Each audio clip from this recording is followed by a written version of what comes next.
What a bunch of butts. Hi. Hi. Hello. I'm lamenting about my Christmas shirt that I went out and bought special for an event today, and Got now water in people your are saying squeeze that they're not going to wear it. Nope, but I do now. Never mind, I'm gonna go get some. Okay.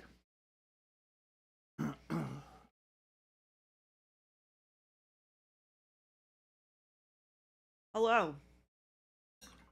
I don't know what's happening, but I'll Jason's say getting hi to squeeze bottle everyone. water. Hello. Synthetic, sarcastic, grandpa, paint liquor, ghost hunter, panic bomb, source, iterator. All the early arrivals: Big Bobzilla, Rattle Can, Wad Tomato. Oh, hello. How are you all doing today on this Tuesday?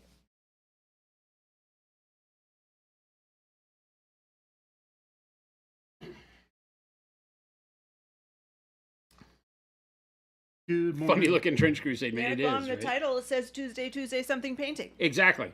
So, She asked what the title needed to be, and I said Tuesday something painting. it's And a that's now the direct title. quote. That is, in fact, the title. That is exactly the title we got. That seems like an appropriate title. Ask and you shall receive. I had it all queued up for Trench Crusade Tuesday, and then this happened, so I had to change it. Christopher's beating me up saying he needs the Kamar Gen mini done, which is true. So that's what I'm doing. Okay, you got him back good earlier. What's going on, everybody? How is Dose Day treating you? Hope everybody's lead up to the holidays are going as planned. Hoping everything. It is a Monument Mini. Well, no, is it a Monument Mini or is it a Hobby Nerd Studio? Yeah, it's Monument Mini. I mean, is it Hobby Nerd Studios? Nope, or- it's Monument.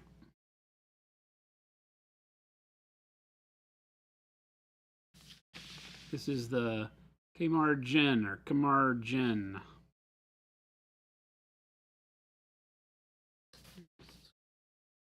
Perfect. One of the awesome characters from our Age of Angra game.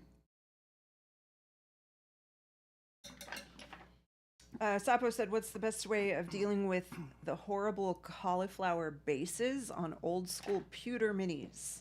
Last time I tried to grind a base down, it started to melt. Yeah, white metal doesn't play the game fair.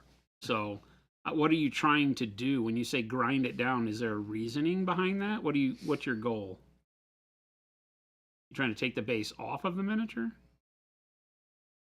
Source, I don't understand your question.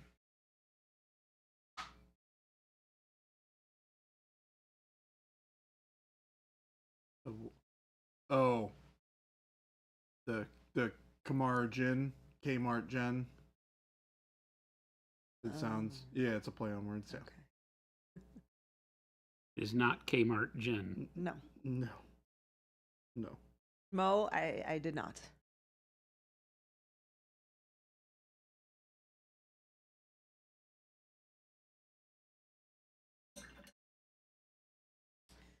Sapo said, I'm not sure. I just want to make it look more natural. More natural. So, are you taking the metal foot that is on a mini basically and trying to put it on a plastic base as well? That was always my problem, is that it built the mini up too high, so you had to figure out how, like, all the bolt action minis have that problem when you use the metal ones because they come on a small footprint. You're saying cauliflower metal base. I'm not used to it being called that, but I'm assuming I got you right. Mo, the one thing I can assure you is that no one around here is slacking. If there is a message that is supposed to be relayed and I have not received it yet, it is just because we are all very, very, very busy. Super busy time of the year, man. Sorry.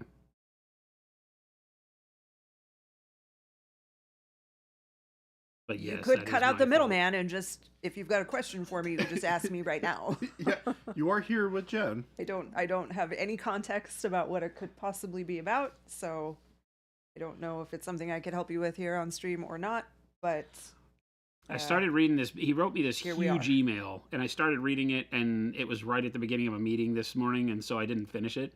Okay. So that's my fault, Mo. I get it.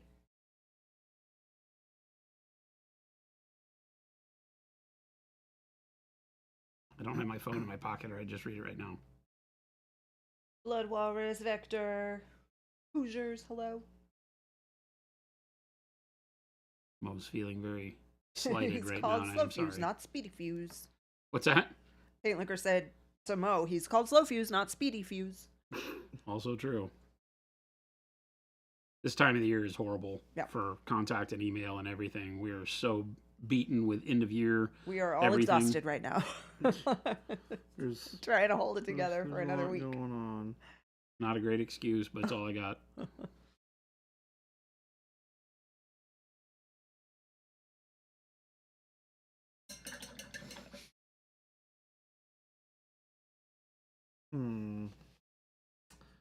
Did I just do this highlight after it's do the filter?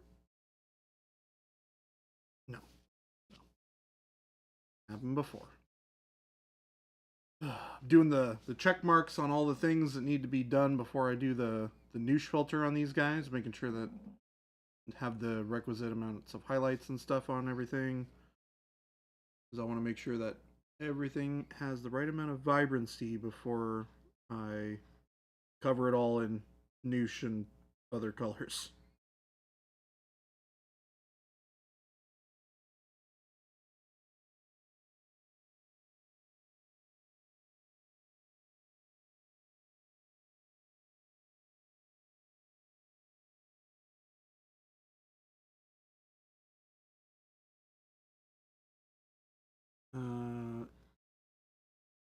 All the old Reaper minis that Sandra Garrity sculpted. Some. It's one of those. You can attach it to plastic or resin after removal if that's the best option. I usually just use your basing material on the plain plastic, and that makes it look great. Yeah. Yeah, you just have to build up basing material around the metal foot, right? That's easy. I'm not familiar with those minis. Is that something that would have been before my time, Jason? What are you talking about? The Sandra This is old Reaper. Oh, okay. Old Reaper stuff.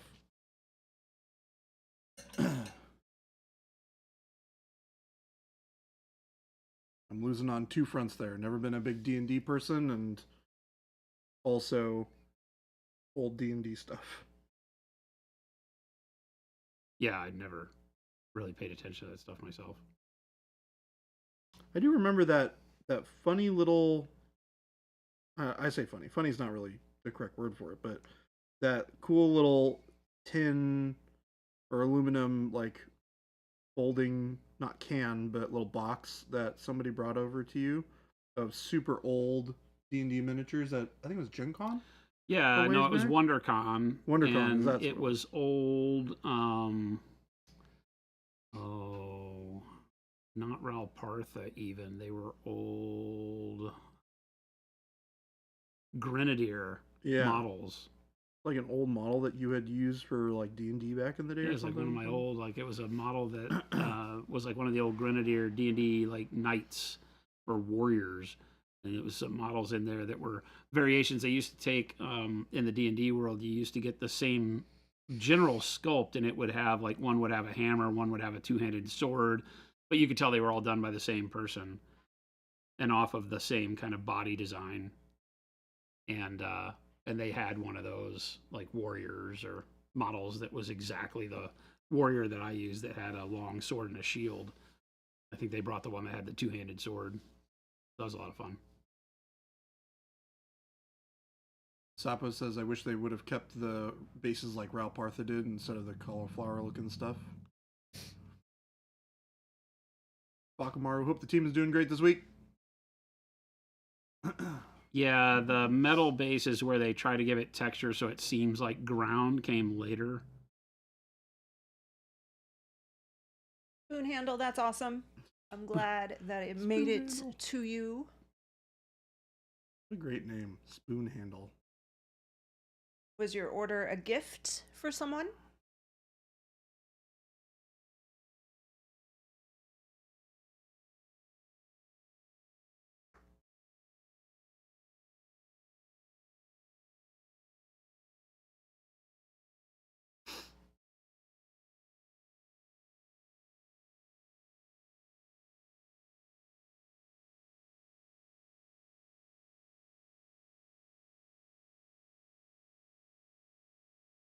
Mixing a little bit of yellow ochre here into the dark orange brown.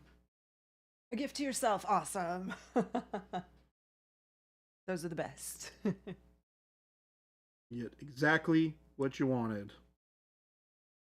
Yeah, I guess you don't have much excuse if you buy yourself a gift and you got to return it. Yeah.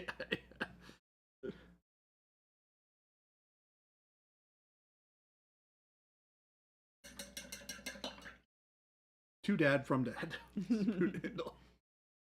That's awesome. And You let the kids go grab it out from under the tree. Yeah, do you wrap it?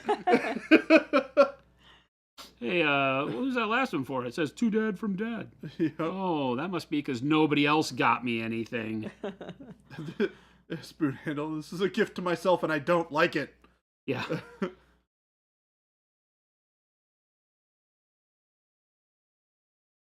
Synthetic. Speaking of pewter minis, I just stripped one of my old pewter minis to repaint. Realized how bad the mold lines are on it. But trying to remove them on cloth is a royal pain.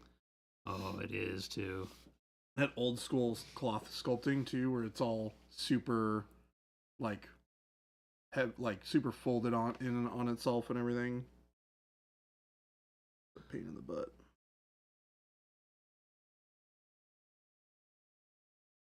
My daughter was helping me wrap presents last night and said, "Why did you get yourself a gift?" Because that's what you do when you're a grown up. Uh-huh. You tell her because I was getting tired of waiting for you to get me one? Oh, dang. That's... Oof. Oof. That hits deep. Parents get the short end of the stick at Christmas. Hoosier said that kids are awesome about picking out gifts for me and my wife. I pay for the ones for my wife. She pays for the ones for me. And is it like anything goes? Like whatever you want to pick out that you think Dad would like or Mom would like?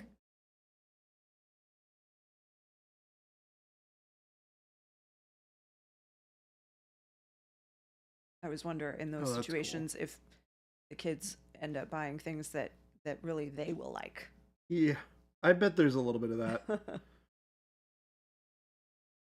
In fact, I would be surprised if there wasn't. Oh, spoon handle, that's relatable. If I want something, I just buy it. Yep. Yep. Exactly. Yep. 100%. Yeah, Mo too. By Christmas. I get myself gifts all year long. Yeah. The older you get, the more that becomes Yeah. the reasonable option.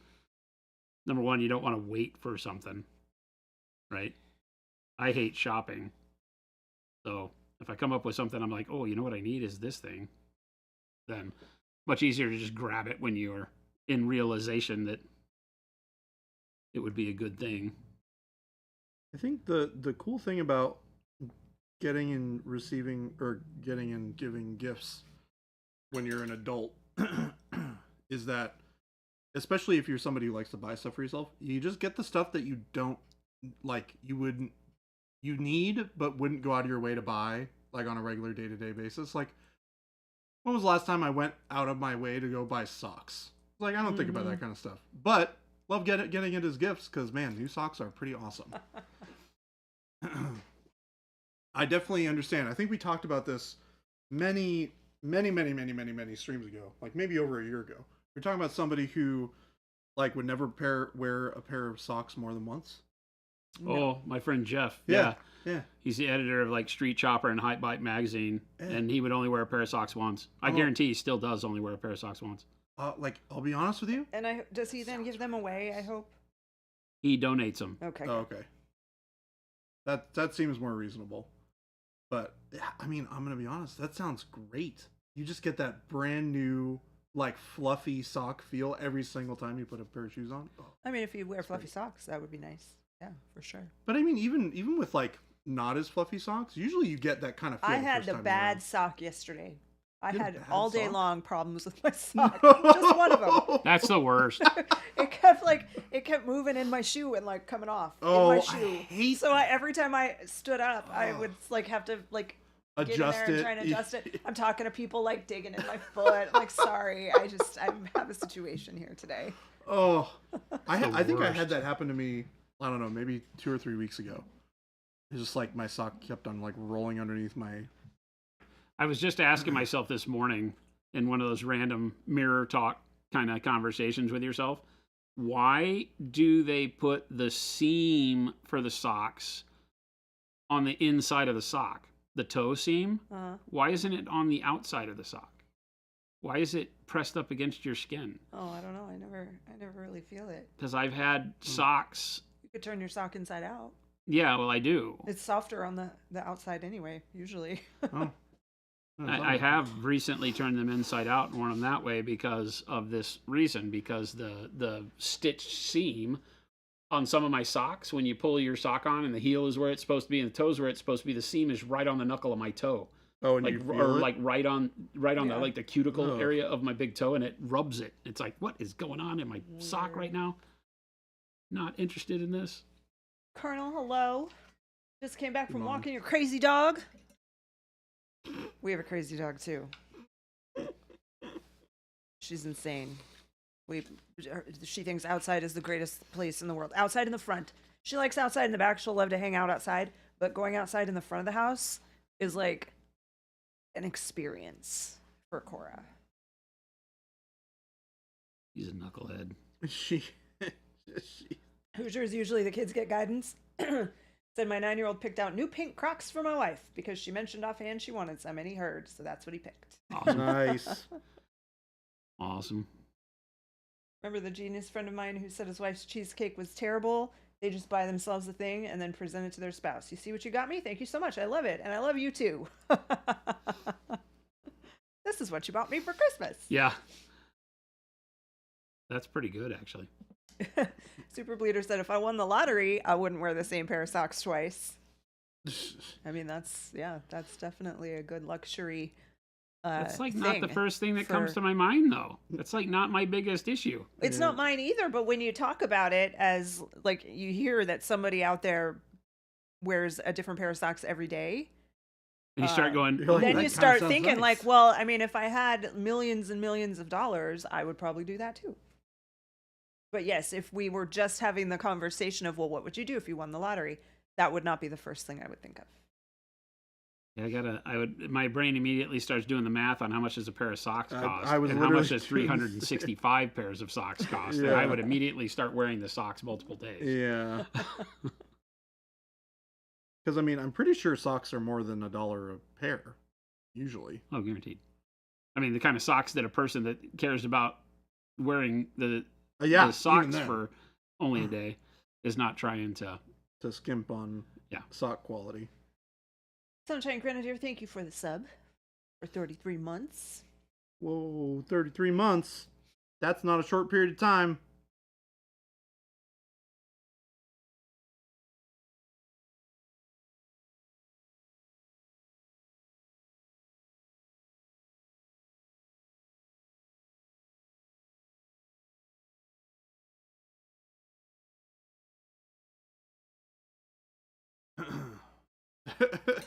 Mortal Kombat. Darn tough socks are legit. Is that a brand? I don't know. I've never heard of this before. What are tough socks? Darn tough socks. Darn tough Sounds like a socks. brand. I hope it's a brand. In Arizona, are we getting tamales for the holidays? Yes. Oh, I forgot about that. Did Yesy ask you if you wanted any? Yeah. Oh, yeah. And I most certainly said yes. We have the hookup. Yeah, we do. Our featured staff member this week, Yesenia, her Uh-huh. mom does catering, has a catering business. I actually didn't know that. Yeah. That's awesome. Yeah, and she came around, what was it, last week probably? Yeah, today's on Yeah, Tuesday. It had it to was be like last Friday. week. Asking who wanted tamales. I'm assuming you guys also got in on the tamale Absolutely. deal. Yezi came in and said, I think Jen ordered you a dozen. Is that enough? And I said, I don't know, Yezi. We might need more. I almost said no because I'm leaving on Friday. Oh yeah. But she's like, but I could not cook them and you could just freeze them. And I was like, yes, Yeah. let's do it. Then you got something exciting to come home to. Oh yeah, it's gonna be awesome. Depending on when they come through and get delivered, I might have one before I leave. Hoosier said I have to prime 25 3D printed figures of the wild robot for my wife's 5th grade class. I don't wanna. I don't wanna. You have some Pro Acryl spray primer? That seems like an easy way to do it. Mm-hmm.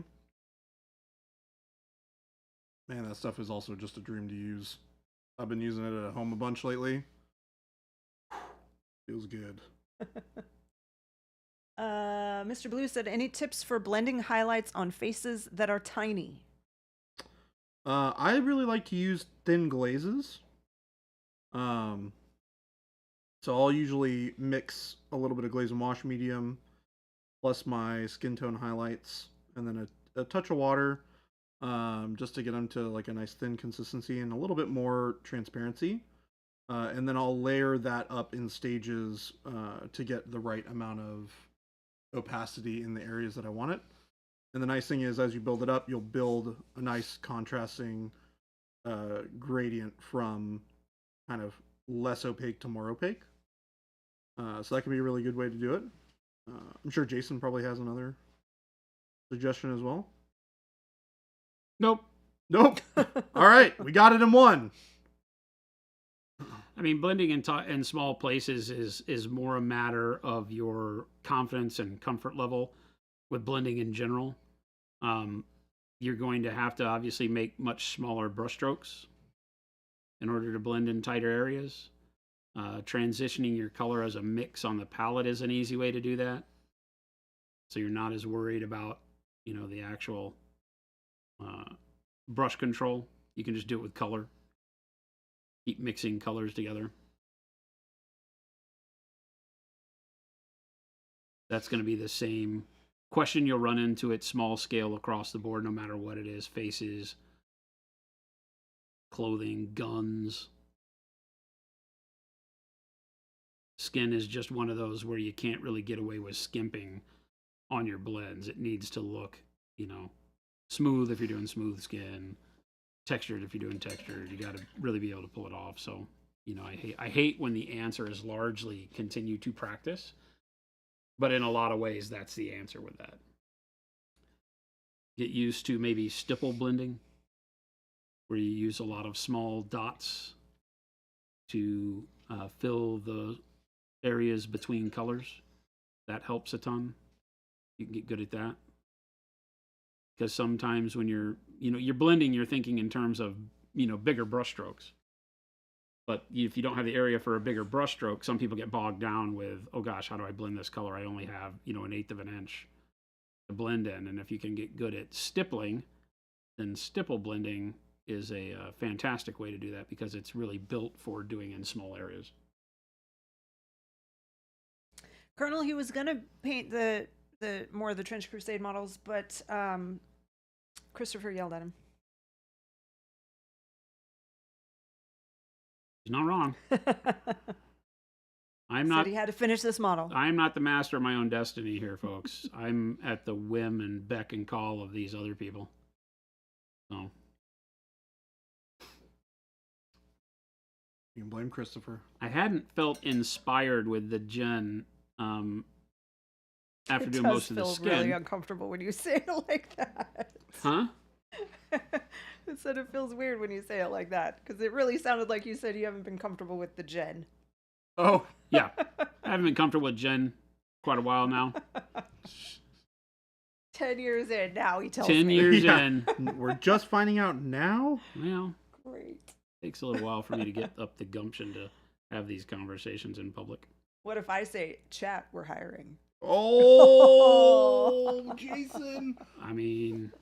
Doghouse Hobby Studios. Is that Jason? Jen, that might have been the funniest thing I've heard you say in a long time. That was really good. What? Chat, we're hiring. Welcome to Doghouse Studios. Sorry, Jason. That was at your expense, but it was pretty good. Derpstick, that's what he's painting right there. One of the Asura from our game Age of Angra. We have three of the initial characters from the box set. The miniatures will be coming out at the beginning of the year. And so I'm finishing up the art for this one. It sounds like Jen, but it's Jin. With a D in front of it. Mm-hmm. The Jin.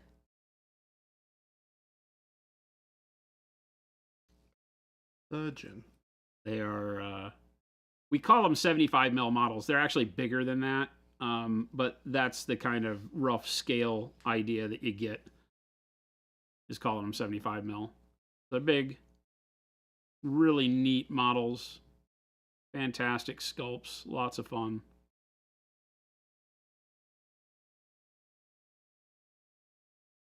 The gang are prepping for some release stuff for the new year, and they need the artwork done. Papa Chicken said, I thought the point of being an entrepreneur was to be the master of your own destiny. Has that been a lie this whole time? Yes, 100%. Definitely. Don't believe it. Don't believe the hype of those people that write books. Being an entrepreneur means being a slave to your business. Yes. Hopefully you like it. Yeah. Hopefully that business is getting you excited about other stuff. We happen to really like our business. But it's a lot of work. I did until Work today. sometimes. Oh, Uh-oh. well, Does it need to be a Therapy Thursday, Jason? maybe chat we're hiring because Jason is gonna leave. Demanding a severance check. Oh, goodness. That's not how that works out. That's not how it works. Dang it. I guess I'm stuck here then. Yay! We get more Jason.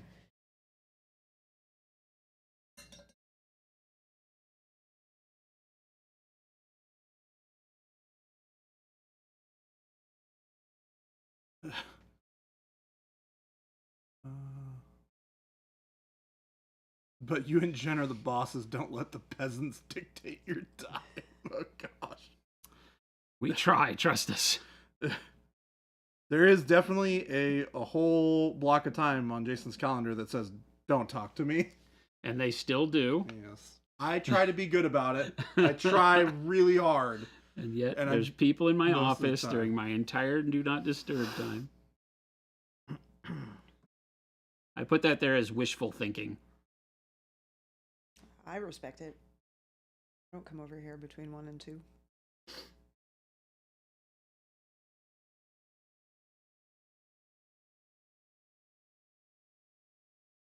It's typically not people from your side of the building, other than Phil. Phil's a major issue. Sounds about right. Sounds about right. That checks out. Colonel has a question for Jordan. Yeah. I must have missed when you used the noosh on your models. Can you point out the areas and if you did a more detailed approach than Jason's smear all over? No, he doesn't do it more detailed. That's what it's supposed to be for. You make it sound like I would actually say that Jordan's look messier until he until he takes it off. Yeah. Honestly, the noosh kind of covers it, makes it look more like it puts a filter on top of it, but all that like recess shading really pulls the model together, and it like kind of outlines everything, which makes it look sharper to some extent, even though it's a little bit more grungy.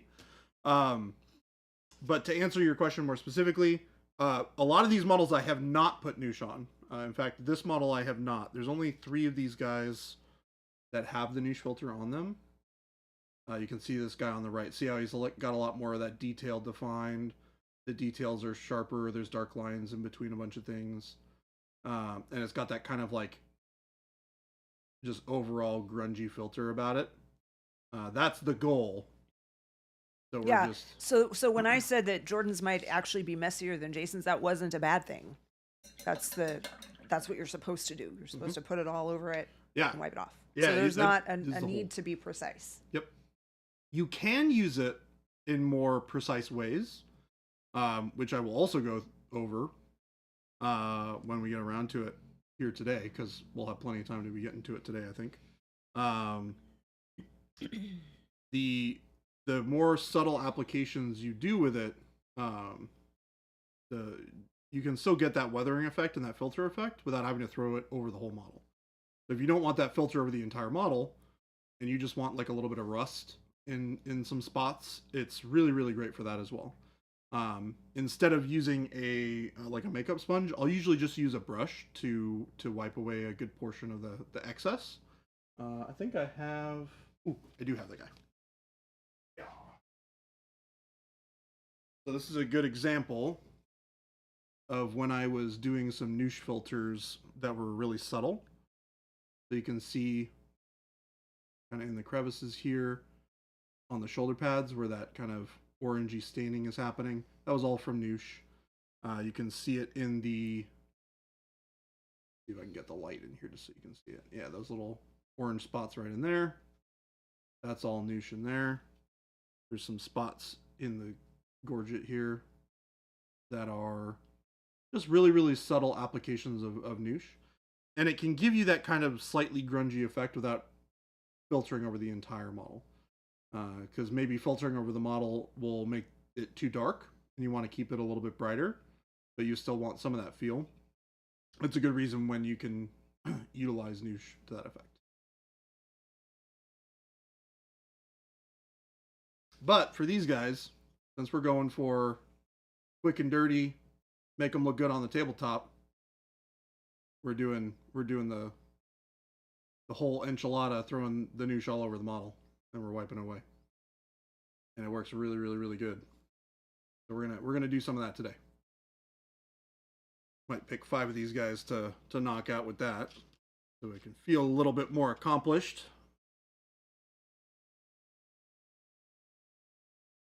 Ghost Hunter said if I worked at World HQ, I'd prevent people from disturbing Jason during his do not disturb time.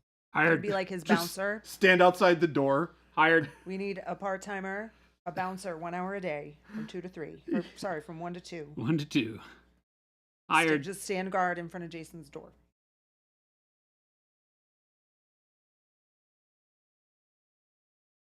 Preferably in like a Secret Service type suit.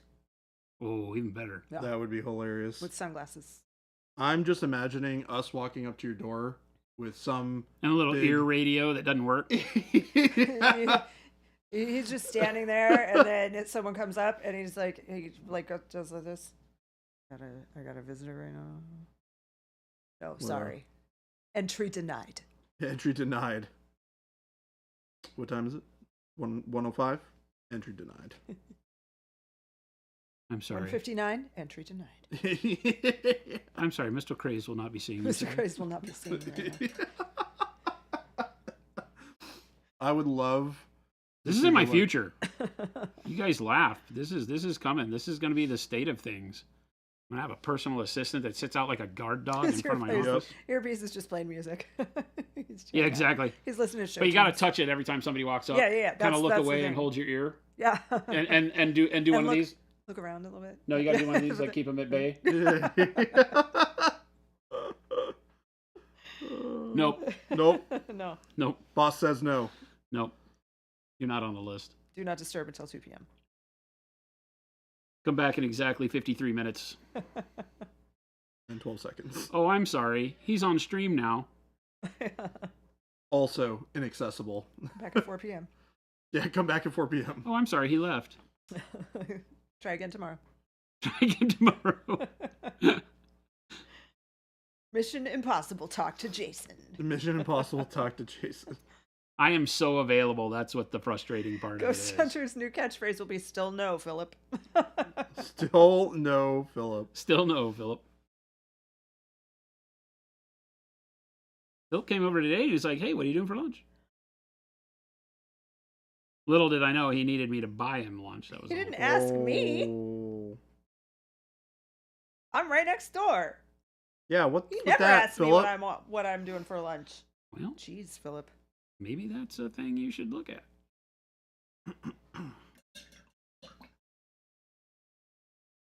I'd say chat we're hiring, but we really need Philip. He's very important.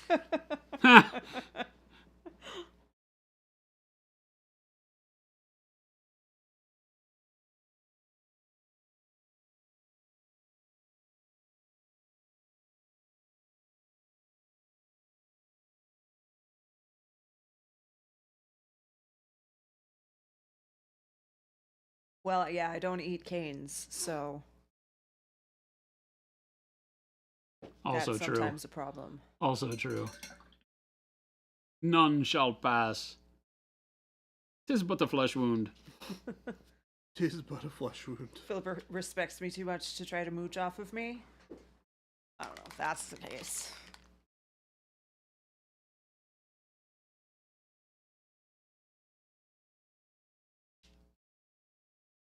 Candy canes? Candy canes?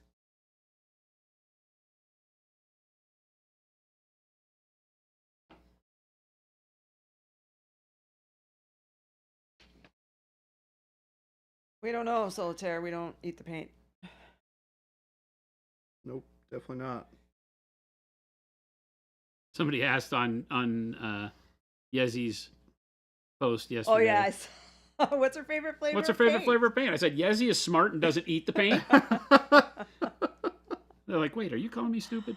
No I comment. don't eat canes chicken, but no, I don't eat candy canes either necessarily. I mean, I Canes. don't have a problem Home with of the them, kids but... menu. The kids menu at adult prices. That should be their marketing. Terrible. I saw these. Okay, so I got into this little TikTok algorithm of these English people who are visiting New York. Uh-huh. And there's a group of like 5 of them, and they're all making TikToks about their experience. And they're so excited about everything. And so they went to Chipotle, they went to Target, they went to TJ Maxx, they went to Cane's, and they asked for the large cup of sauce. Oh no. And it was like a drink cup. And they were picking up the tenders and just dunking them in this cup of the disgusting cane sauce. And they thought it was the greatest thing in the world. And they're all so excited. It's really funny. It's funny that to some extent, and people get really excited about the things that we're often not that excited about. It's like, as I traveled, I was always like, wow, you really took something that Americans don't care about and made it all about America, didn't you? yeah. Like Elvis on every street corner in Japan was one that blew my mind. I went to Tokyo, and this is, way back, and there were literally like singing Elvises on every street corner. And I was like, so nobody in America does this, right? Like, you go to Vegas, which is not anything other than like the rest of the world kind of thrown together in a highly westernized version. Vegas is a mockery of everything. Hoosiers, I said it. I don't even care. What's it's that? Gross. What, the cane Hoosier sauce? said disgusting cane sauce? Blasphemy. It's not Okay. great. I mean, It's terrible. It's not. It's like just super boring. I mean, it's ketchup and mayo and like some pepper and probably some other spices. It's gross. just like, If it's ketchup and mayo, it's too much mayo. It's terrible. oh yeah, I mean it's probably very heavy on the mayo. But that's usually like what those kinds of sauces are made out of. Yeah, we're not. It's funny because we're very divided in our office on Cane's. They put a Cane's in right around the corner. It's very close. There's half of the office that eats Cane's. It feels like every day there's Cane's in our office. Every day I feel like I see Cane's cups. Yeah, 100%.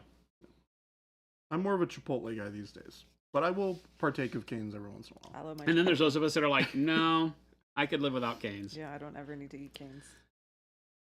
If I just feel like it's kind of a, I don't know, they're doing well. Thousand Island God bless dressing. them. But what a shtick that all you have is chicken fingers. it is. Yeah. It is weird that You they ordered just a sandwich. I want a chicken sandwich. Guess what it is? Chicken fingers on a between bun. 2 pieces of bread. Yeah. It is really weird.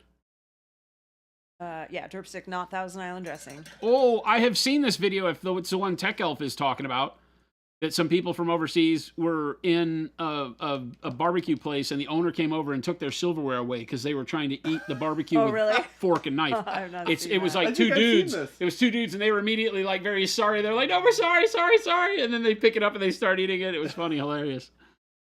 Ugh. How about Filiberto's? How about it? It's perfect for after a night. If a you're long night of drunk, drinking. If you're drunk That's the and only time. huevos rancheros is the only thing that'll cure you, Filiberto's. Yeah. Other than that, stay away until you build up an iron gut response. Yeah.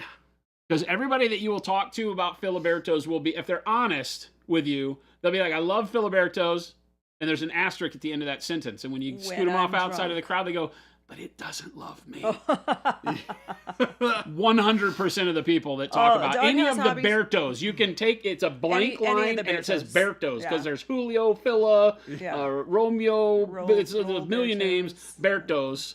and they all have the exact same menu, and everybody will say the same thing. Oh, I love Julio Berto's. It's my favorite. And they're like, but it doesn't like me very It much. doesn't like me. And Doghouse Hobbies Studio, you cannot compare the two. They're completely different. Chipotle is Filiberto's is greater than Chipotle. They're nothing In alike. some things, you can't get eggs at Chipotle. Yeah. Oh, that You can get they're machaca and not even eggs, the and you same. can get like some good like scrambled eggs dishes. You can even at some of them you can get migas, but it's still not gonna appeal to you. Their breakfast burritos, I feel like. Yeah, I was gonna say are their pretty breakfast good. isn't too bad. Yeah, Um, feels fairly safe. but yeah, it's not the place that you're just gonna be like, what should we have for lunch today? Yeah, How about Filiberto's? Filiberto. Yeah, I don't think I've ever heard anybody say we should go to Liberto's. No. Yeah, I don't think I've ever. Yep, nope. We got too many other good places to eat around here. Eat canes while watching Citizen Kane. That's the new plan. If you got half your life to waste. Steak and eggs breakfast burritos, yeah. I would rather go to some burros for Burros is breakfast. good. Yeah, during college, Colonel. You can eat all that during college. Once you get out of college, I think something happens in your body, and it's like, nope, those days are over. Yeah. You are an adult now. Your body expects that you turned your degree into an income, Yeah. and you no longer have to buy the 99-cent late night menu from Filiberto's. Yeah, your body just knows. It's like, okay, we're capable of not having to do this anymore, so stop. It's why you can't eat like the ramen noodles anymore. The cheap Oh, top ramen. top ramen. Ugh. Ugh. Yeah, I can eat Gross. a couple noodles. I did do a couple noodles yesterday. It didn't turn out horribly. It's not great. What times I like jokes on my body. Which is boring. It is super boring. What's that? Cup of noodles? Yeah. Oh yeah. Like Every you- now and then it hits the right spot because it's like it's just noodles and salt. Yeah. It's, it's like, and like the little carrots that crunch. Yeah. Like what is Yeah. that? Like Freeze dried carrots. Freeze-dried carrots. the cracked tacos at Jack in the Box are your guilty snack. Those Ooh, are tiny actually pretty good. tacos. I can't do them. You don't like I can't do the gummy shell. It's always like Yeah, the- weird, overly The oiled, actual not. tacos bizarre. they're very like cornmealy, but the tiny tacos are good. Well, I've never had the tiny tacos. They're Oh, good? Taco Bell does stop doing breakfast where you are. I think they still do it here, but No idea. like every place does breakfast here. I have never had Taco Bell breakfast before. Not Probably a good once. thing. Yeah, it's probably true.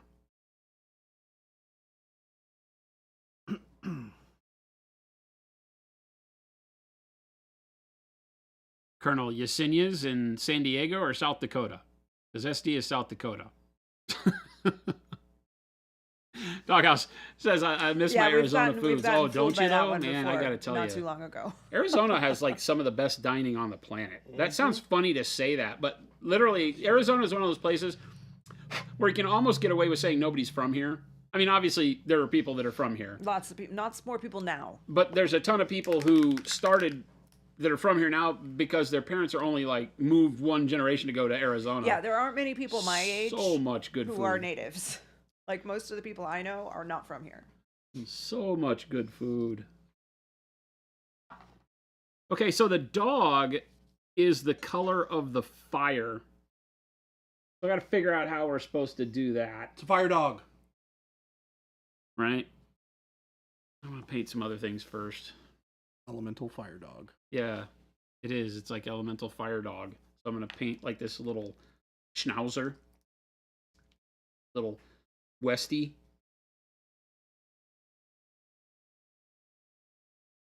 Yeah, college is not a requirement for eating the garbage. It's just kind of your rite of passage while in college to eat garbage. We all did it. I was telling somebody the other day, my roommate in college and we stumbled across a place that, I don't know if it was going out of business, but for like $10 we got it was a soup deal. It heated up soup and it had a nozzle on the front so that you would pour the soup out into a cup or a bowl. Oh, And cool. we filled it up with SpaghettiOs. And it would keep SpaghettiOs heated. And of course, I'm surprised we survived this because we were just stupid college kids, and we literally poured like, I don't know, 20 cans of SpaghettiOs, $20 worth of SpaghettiOs in this thing, and then just let it simmer there. We put it on low heat, and days. We left it sitting in there simmering for days. That's gross. Yeah, we had to throw it away because it wouldn't clean. Yeah. Yeah. checks out. But man, it was good. And we didn't die. I can't remember if it was horrible for a few days after in the bathroom. We shared a bathroom, so that was really bad. That was a time where I was at I went out with a bunch of friends on a weekend, and we had a 1-bedroom apartment. It had a little teeny living room, little teeny galley kitchen, little teeny bedroom, little teeny bathroom, 2 dudes. Okay? We had 2 twin beds sitting right next to each other like a sitcom in the bedroom. Awesome. And then we hardly ever saw each other because we had different class and course structures and everything. And then we'd have friends over, and it was a nightmare because it's so small. And we were on like the 3rd floor, right, with a bunch of maniac punk rock kids like jumping off the balcony on the weekends. And one weekend I went and at a party, it was in the hot tub at this apartment complex of a friend of mine, and the apartment complex oversaturated it with the chlorine because they had too many complaints of, I guess, the water being bad. So they just shocked it and left it in there. They just said, well, we'll just raise the pH to intolerable levels. So we were in this hot tub at this guy's apartment for, I don't know, you know how it is when it's cold outside and you're sitting in the hot tub. We sat there for hours, skin's all pruned, having the best time of our lives. And then the next day I had chlorine burn from my chin. Oh my gosh. 100% of my body below my chin, chlorine burned. It all puffed up and was red. So then my roommate Warren comes home. And I'm laying on my twin bed in our teeny weeny apartment bedroom, and I'm laying on my twin bed, butt naked with calamine lotion on me from head to foot. It was such a horror show. Can you imagine? It's like, I have to move. This is no longer adequate. Oh my goodness. That was life. That was life. Getting in Denton, Texas. Oh gosh. At the What university. tomato? Is it pumpkin bread from Chuck and Jade? If so, that's right. We had a you Chuck are and Jade very, delivery very on lucky, the way, I think. because I know how delicious that is. Yep. Supposed to be here Thursday. That's what I was told. That's pretty exciting, actually. Uh-huh. Snacks.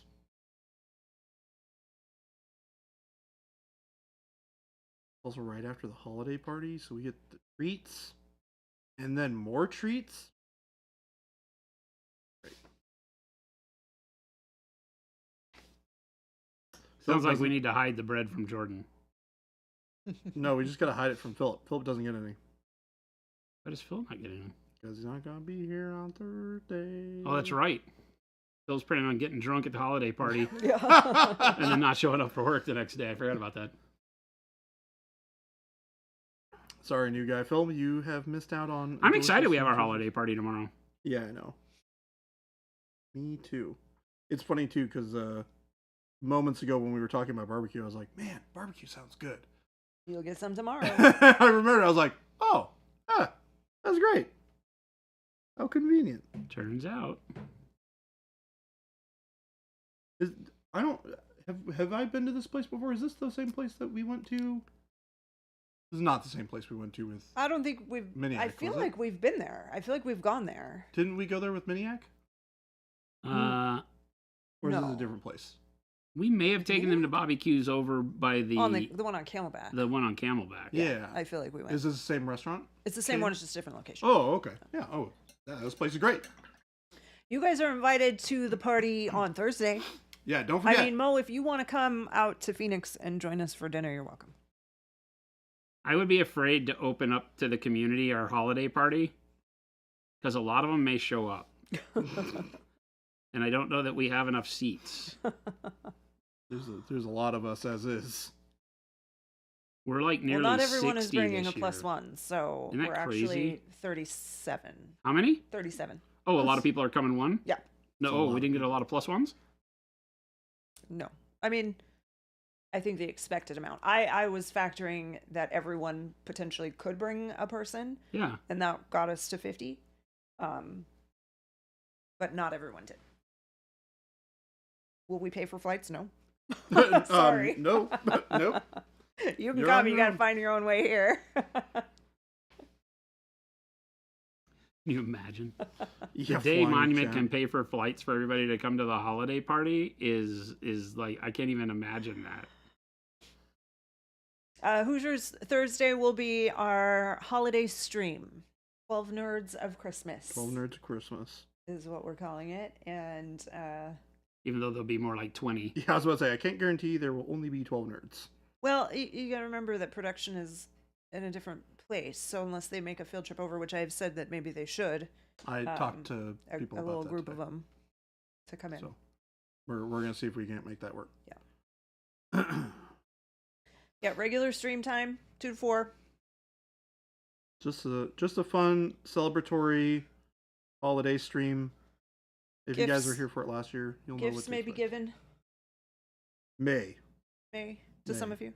That's Not not to everyone. We don't have enough for everyone. But I do have a nice big laundry list that I put together. we have a good list going of gifts. There will be gifts given, giveaways to be had, fun to be had. Be a good time. Don't miss it. Papa Chicken, we're not doing that.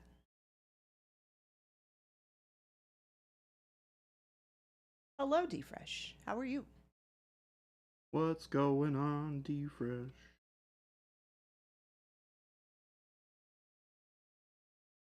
Gifts for everyone. That I can do. I can't even imagine sorting out the logistics for every single person in chat getting something. Makes my They get our brain explode a undying little bit. love. Yeah. Yeah, that we don't have to ship that. Jason, undying love for everybody. Let's do it. They get it every day. Yep. For free. Mm-hmm. Love and affection. They say it can't be bought.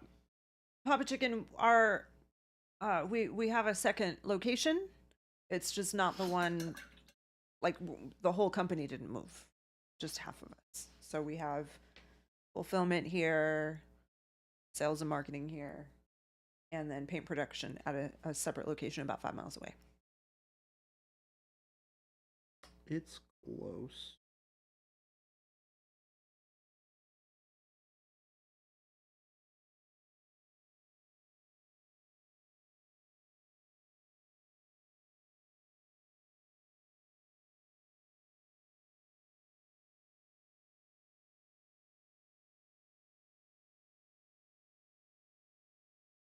Jordan, we can't see what you're doing. Oh, sorry. I was turning it back towards me. It left camera momentarily. Sorry, guys.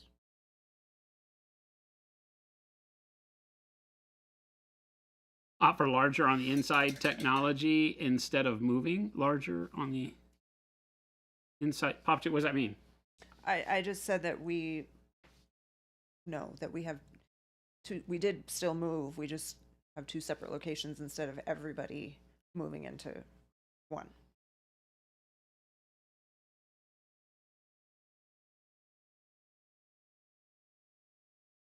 Well, we have a truck now that we use to move paint back and forth. Well, not back and forth, from the warehouse to HQ.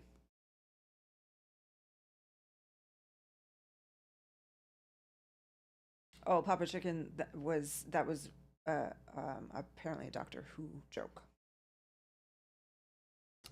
Oh, like the TARDIS. TARDIS. No idea. Definitely really weird walking back into the warehouse. Yeah, It's the all warehouse is and empty. quiet. It's very crazy. quiet. No noise, no people, and nearly empty in the warehouse. Well, it's not nearly empty, but For the moment, yeah. For the moment. we're about Empty to of- redo empty this of entire office. Giant shelving and paint filling machines. Those are gone. There's still stuff there. Ordale, hello. Massive game table space. It won't be massive, but yes, we do hope to have some space for Activities. activities. Nice lounge for the crew.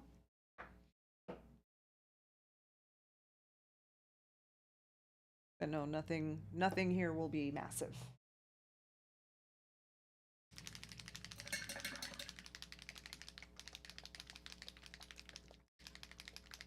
Rubbermaid totes in the nerd van. We have a hell of a nerd van now. It's, We have an X. Oh, you know what? Yeah, it really it's is a the nerd best. van because it's an Yeah. X Geek Squad van from Best Buy. Yeah. Yep. That's already black and white. It's one of their big, huge delivery trucks with a lift gate and all that stuff that takes our stuff from site to site. No, our main location is exactly the same. We're not changing anything as far as the retail space. It still is, just you can come in and shop if you'd like, but it's not going to ever look like a big store at this location, at least.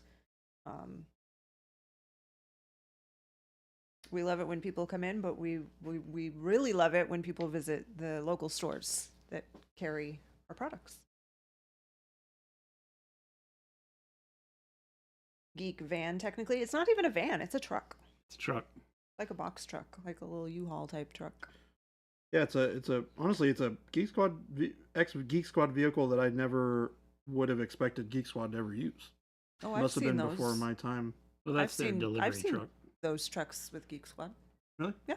Oh, it's funny. The only time, my time during, I think I was there for like 3.5 or 4 years.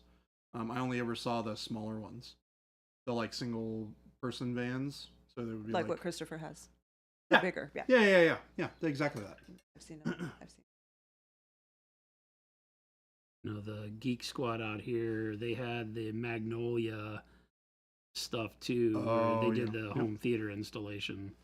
So that was all part of Best Buy out here, and that was the first one I ever big worked delivery at. trucks that brought like your 80-inch television to install in the living room. Yeah, the first Best Buy I ever worked at had a Magnolia. That was a long time ago. Houdini7, that sounds like a logistical nightmare. Houdini7 said there needs to be a monument squad that drives to people's homes and helps them finish their army painting. Oh gosh. Sounds terrible. Yeah, sounds Can awful. I don't think I can say no enough on that. Do the paints stack neatly for transport, or do they get dumped in a tote? I mean, they're in containers, but no, they're not all stacked neatly. That would take up a lot more space. So they just Jumbled wildly.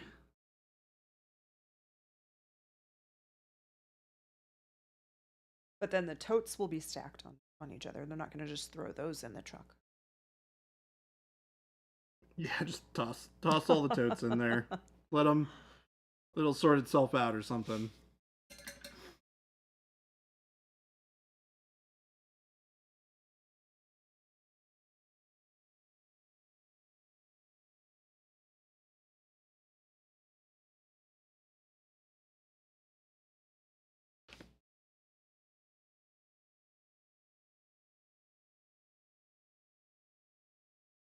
Making pretty good time over here. So we should be able to knock out the wash on these guys today. Great.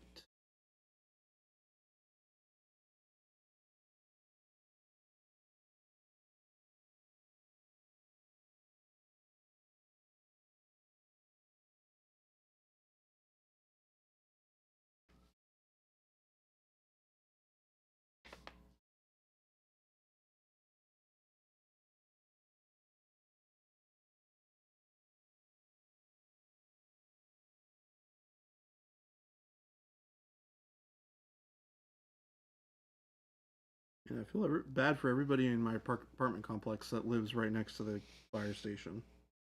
On that side of the complex. That sounds like it would suck. Well, that's right. Yeah. You don't hear it from where you're at? No. That's crazy. No, not at all. I don't hear anything. Like, I don't think I have. There's one time when I heard my neighbors yelling at each other in the morning. That is the only time in the entire time that I've lived at this place where I've heard anybody in any of the other apartments near me. Yeah. Yeah, which is awesome. Which means that the soundproofing has got to be pretty robust. because I would have expected to hear a lot more and be annoyed by a lot more. But yeah, it's quiet.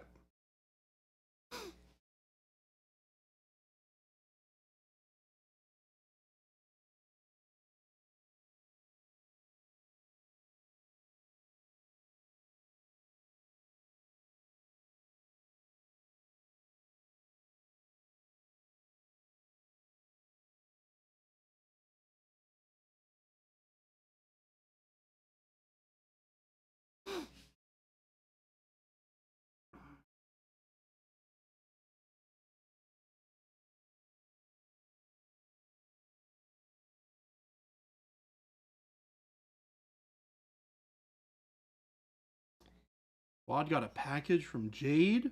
Ooh, Jealous. jealous. This is me being jealous. I don't think we're gonna have to be jealous for very long though. Jason. Jade, what's going on? What's going on? Before driving home, are you guys just coming back from that? Was that the wedding that you guys were at? You've been out there the whole time? Pop Chicken says, I'm glad they're in containers. If not, it'd be a new batch of... Oh, you mean if it's like all mixed together and spilled out? That would just be a mess. Yes or no? I see where you're going with that. She says tomorrow. Yep. Oh, we get treats tomorrow? That would be special. No, you were asking maybe if they had gone someplace, and maybe she's saying appointment. that's tomorrow? I don't know. Who knows? Doctor's appointment.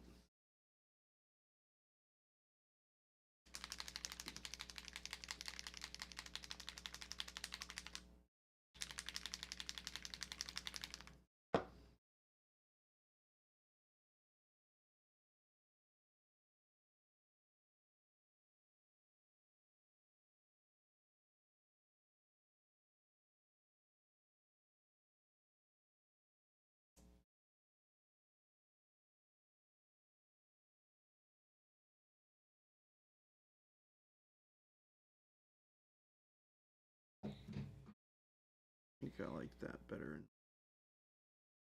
Put a little bit of rust in it afterwards. That'll work. Okay. Pretty good. Oh.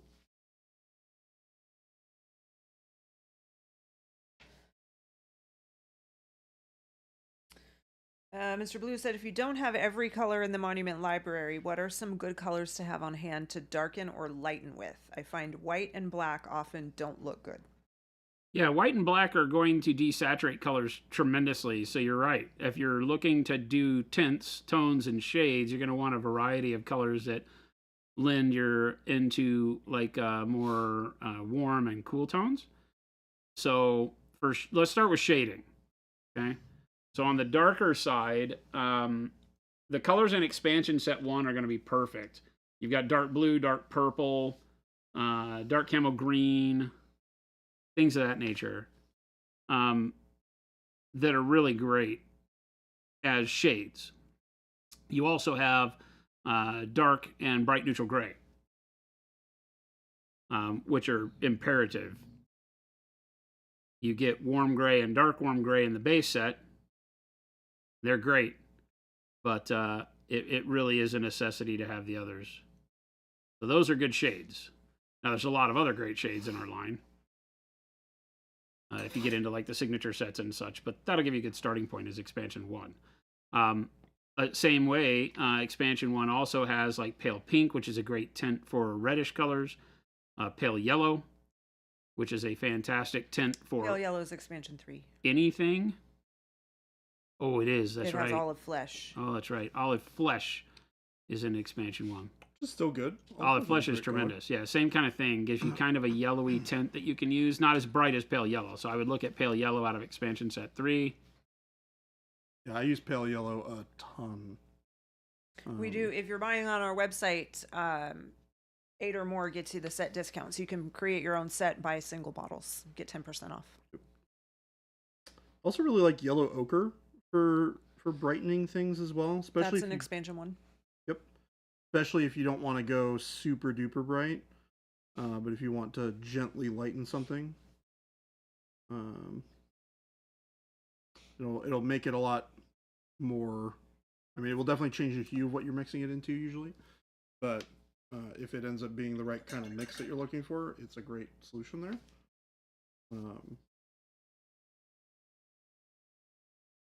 I think all of Jason's suggestions are fantastic. Poor Pig Bacon, hello. Poor Pig said, going to the liquor store. Anyone need anything? Pickled pig's feet. You're about 5 minutes. Five gross. years too late for me. Oof, I don't need anything. Pickles feet, but pickled pig's feet. Oof. No, thank you. Mohan Art, thank you for the raid. Hey, Mohan, what's going on? Studio Mohan in the house. Snock the Duck said you're painting 2 different factions, right? These are 2 completely different games. Yes. Jordan is working on models for Trench Crusade. Technically, Trench Crusade is model agnostic, so this could be from Trench Crusade. Oh, that's very true. But no, this is the Kmart Gen from our game Age of Angra. We have a game that is a card imagined version of like a Street Fighter, where you put or like Tekken Tag, where you put 2 mystical beings together and battle it out with your opponent's pairing in a tag team battle. And this is one of what are called Asura. It has a lot of Middle Eastern cradle of humanity mysticism in it, which is really neat. And the Kmart Gen is one of those. Mohan Art is excited to try Pro Curl soon. Nice. Kmart Gen. The fabulous artwork by the game's developer, Ben Ruiz. And our imagining of her in resin form.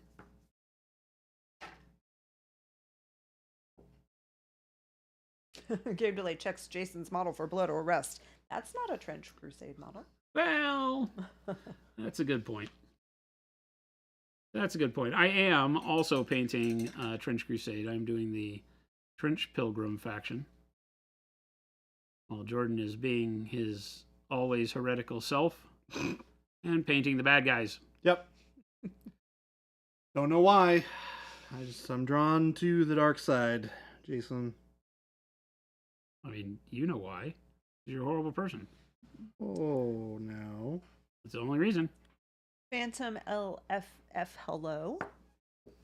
Welcome in. I think it's a balance for how positive I am all the darn time. I think your positivity is a front for your heretical nature. Jason, you're lying to us about your positivity. Yeah, 100%. It's all just a We're learning. ruse. It's all a ruse. 100%. 100% ruse. Yeah, I'm doing the Trench Pilgrims. So the merry band of crazoids who are mostly barefoot in trench warfare, which seems gruesome on its own. Yep. And breaking themselves on the wheel to go into battle to get a guaranteed place in heaven. So, yeah, we're the good guys. we're the good guys. Yeah. So about that, we're the good guys. We're the good faction. Yeah, if you guys are the good guys, I don't want to see the bad guys. You're looking at the bad guys. Yeah. Jordan, to be fair, the bad guys in Trench Crusade have some pretty cool models. I'm like Jason when it comes to Trench Crusade. I want all of them. Yeah, it is one of the few things I've seen released over the past decade, and I'll be honest and say decade, where I have liked every single faction they have. Yep. There are some of them that lean a little heavily into the demonic and are just a little, like, not all the models speak to me, but the faction still has some really cool looking stuff. And then the rest of them are just spectacular. Spectacular. Doghouse Hobbies, thanks for hanging out. Glad Thank you found us. We're here Monday through Friday from 2 to 4. 2 to 4. Arizona time. Arizona. Yeah. Mountain Standard Currently Time. 3:12 Arizona time, for reference. Game Delay says, your positivity is front for your heretical nature. He heard me say that. Mm-hmm. Yeah, I'm outing him right here live on stream. Yep. Mark the day on your calendar. from now on. Baby J's nice attitude is strictly to hide his heretical nature. Now that I've been found out, you get Evil J from here on out. Rottweiler only Jordan is right now painting Trench Crusade. Correct. Yeah, these guys are the Trench Pilgrims. Yeah, a ton of hype around it. Hit over 5 million on their Kickstarter. Big That's kudos to them. crazy. Team did a wonderful job. We got some advanced copies of the STLs. We printed them here in our shop and have been putting them together and painting them live on stream for the past couple of weeks. We had Mike and Jamie from the Trench Crusade team. It's a team of 4 people, which is amazing. But Mike, the designer, principal designer, and Jamie, the business lead, came on and talked to us, had some great conversation about the current and future situation revolving around Trench Crusade. Great guys. And while we slapped some paint on these fantastic minis, we've got all sorts of crazy, psychotic, religious fanatics, stigmatic nuns. Quick question: what brand of paint should I use? Well, funny you should ask. I don't know. That's a weird question. We kind of have a brand we really love. You wish you could have backed them. Just bad timing. You get their stuff later, though. It's on the backer kit thing. I think is still open right now.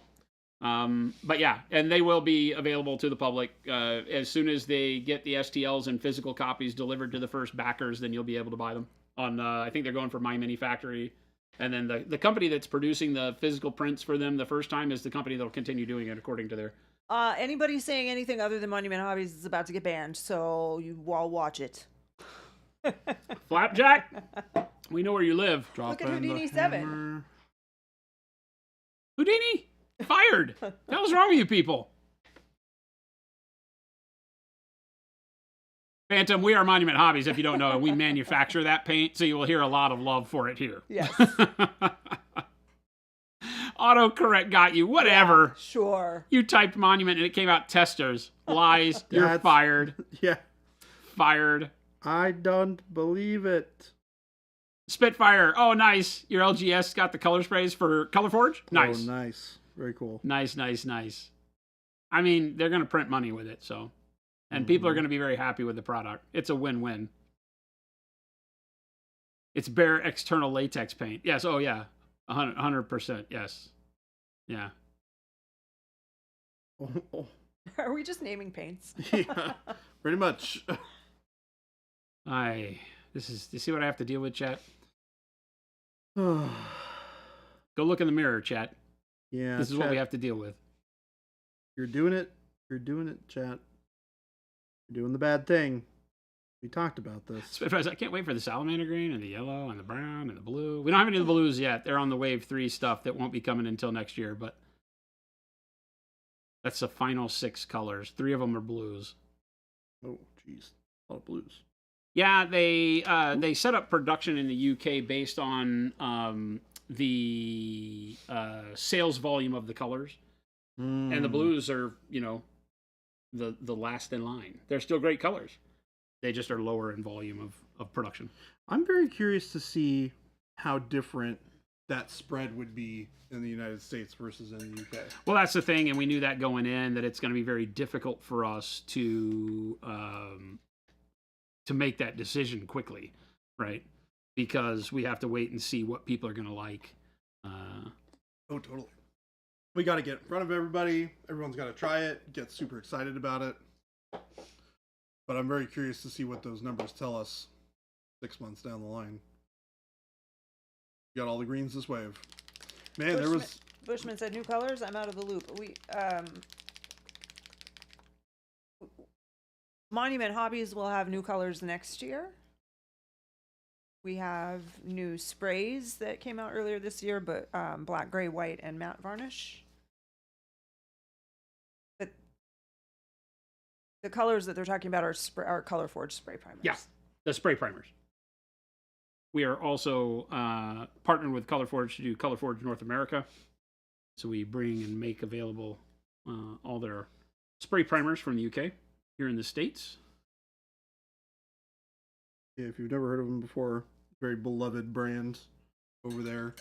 Lots of people were sad to hear that it was you were unable to get it here. And we are facilitating that now. Such are the woes with hazardous materials. Yeah. Turns out you can't just order them and ship them. Yep. Yeah, it's No, you crazy can't.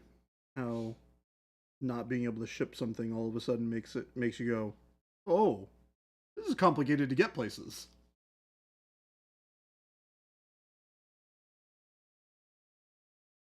Fire said, I'm really praying for a Pro Curl version of Rune Lord Brass. Rune Lord Brass. Trying to identify in my brain how different that is then. You know, it's tough because I do all the color development, and I don't develop colors based on other brands' Right. colors. I develop the colors based on being a painter. Metallics I can see looking at things that other people are like, oh, this color's great, you need to make it. You know, we have requests all the time for people that have their favorite GW color, you know, that really want to see it in a Pro Curl version. And when, you know, if you're finishing up your army or whatever, that's always going to be a concern. Like, how do I get a color from, you know, this new paint brand that I use a lot, you know, that'll match with the way I've already started painting my army. And we totally are sympathetic to that. But yeah, it's not always the way that I'm going to look at developing new colors. A lot of brands out there are comfortable just going in and making copies of the GW line because that's, you know, it's an instant appeal for people to purchase. Yeah, it's really easy to be able to say, well, here's just our versions of all these colors that you love. Derpstick number 14 is not one of the heavy body. No. It's the regular acrylic color. Regular paint.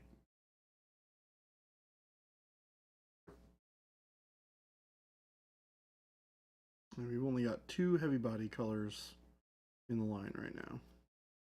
And we call them heavy. They're not heavy like Yeah. our heavy paints will be. Like Correct. our expert artist acrylics are coming out at the beginning of the year. Yeah, that's what Derpstick was saying. I can't wait for the new colors yeah. in the tubes. Yeah. Though I have no idea what I'd use them for. Like maybe 14 skin color would be used as a base coat, but that's not a tube. Right, acrylic. that is not part of that line. Standard bottle. I will tell you, having recently done some work with them, I am ridiculously excited. And they will be a staple of... We've already been able to say that Pro Acryl is some of the best paint you'll ever use. And with the Pro Acryl Expert Acrylics, which are the tube paste paints, I think we can literally go out there and say we make the best acrylics in the world. Yep. They are surprisingly amazing. Mm-hmm. And I think people are going to love them. They are a different kind of painting. We understand they're not going to be for everybody. We're not going to just say all of a sudden that, oh, in order to be a better painter, you need to use these. But for people who understand pigment and want to get more out of their paint, it just gives you kind of the closer to the core version of the paint. Because any liquid paint is a diluted version of paint. Pro Acryl acts like a less diluted paint, even though it feels more liquid than most others. So a few people right now are asking, why would you use those instead of just the regular? Like, why would you use the tube acrylics? When would Imagine Voice says, when do you use those over the regular? You don't use them over, I think. Yeah, we'll do tutorials and such. Not we already over, have done, but instead of. we've already like, done a tremendous than. amount of paint. Well, I said tremendous. I mean, we painted all of the work that I did on the Crone here was done with the heavy bodies. And it's not that it's a matter of one over the other. The way that I prefer to use them is I prefer to base coat with our paints because the opacity on Pro Acryl is kind of a known, right? For liquid acrylics, what we're really trying to go for is that close to 1 coat coverage, 2 coat coverage max for models and modeling. When you're using primary single pigment paints and mixed hues, in the paste paint world, opacity is not going to be the primary driver, right? We'll list it, but most are going to be semi-opaque. The only colors that are really opaque are like carbon black, titanium white. That's about it, right? Everything else tends to be more semi-opaque or semi-translucent. And that is going to give you the ability to glaze very, very easily with them, but maintain your hobby. Before there was Pro Acryl, is that your product, your final product, looked very desaturated. You couldn't ever really get bright colors when glazing unless you did like 50 layers. And at that point, it's a waste of time to do it that way. What you get from paste acrylics is the ability to glaze and maintain your translucence so that you can get that mixing, that visual mixing of seeing the color underneath the color you're painting, but maintain that color's vibrancy as you're doing that. So 1 or 2 coats of glaze, 3 coats, and now you have a wonderful mix. That's all this is painted in, very thin coats, but maybe 2 or 3 passes of each color to maintain a bright red and get the golds and the greens that I did underneath the non-metallic golds and things like that. So you're able to maintain that coloring. And there are some other, like I use some of the liquid acrylics on some of the detailing here and mix and blended them, and they work great that way too. So gives you all sorts of choices and ways to paint that can help even the most basic painter. We call them expert acrylics. But just like calling something pro acryl, doesn't mean you have to be a pro or an expert to use them. They're going to make your painting feel more like that straight out of the gates. Paint liquor, nice. Your unbiased opinion.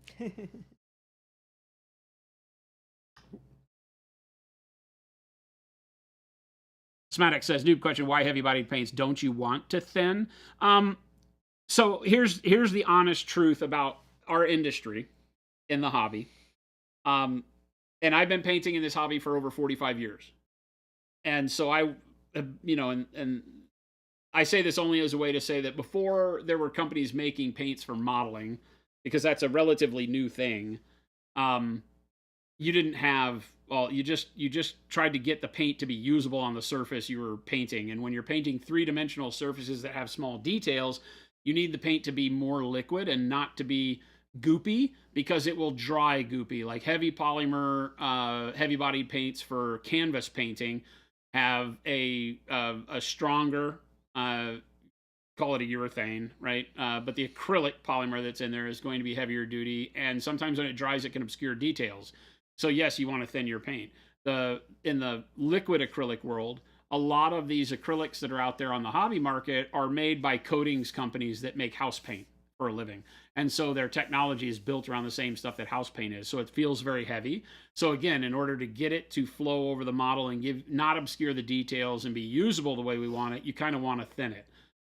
We believe, and why we created ProAcryl, is we believe that shouldn't be the case. You only should thin your paint if you want to be able to see through it more. So with ProAcryl, you use it straight out of the bottle. I use a paper palette and have since the beginning of time with ProAcryl. Just a paper palette, and all I use is the wetness on my brush. We got a video up on our YouTube that goes over how I thin my paints. And so when developing ProAcryl and coming up with all of this function of the paint, we wanted to make sure that right out of the bottle with just a little bit of wetness on your brush, you could paint anything you wanted to paint.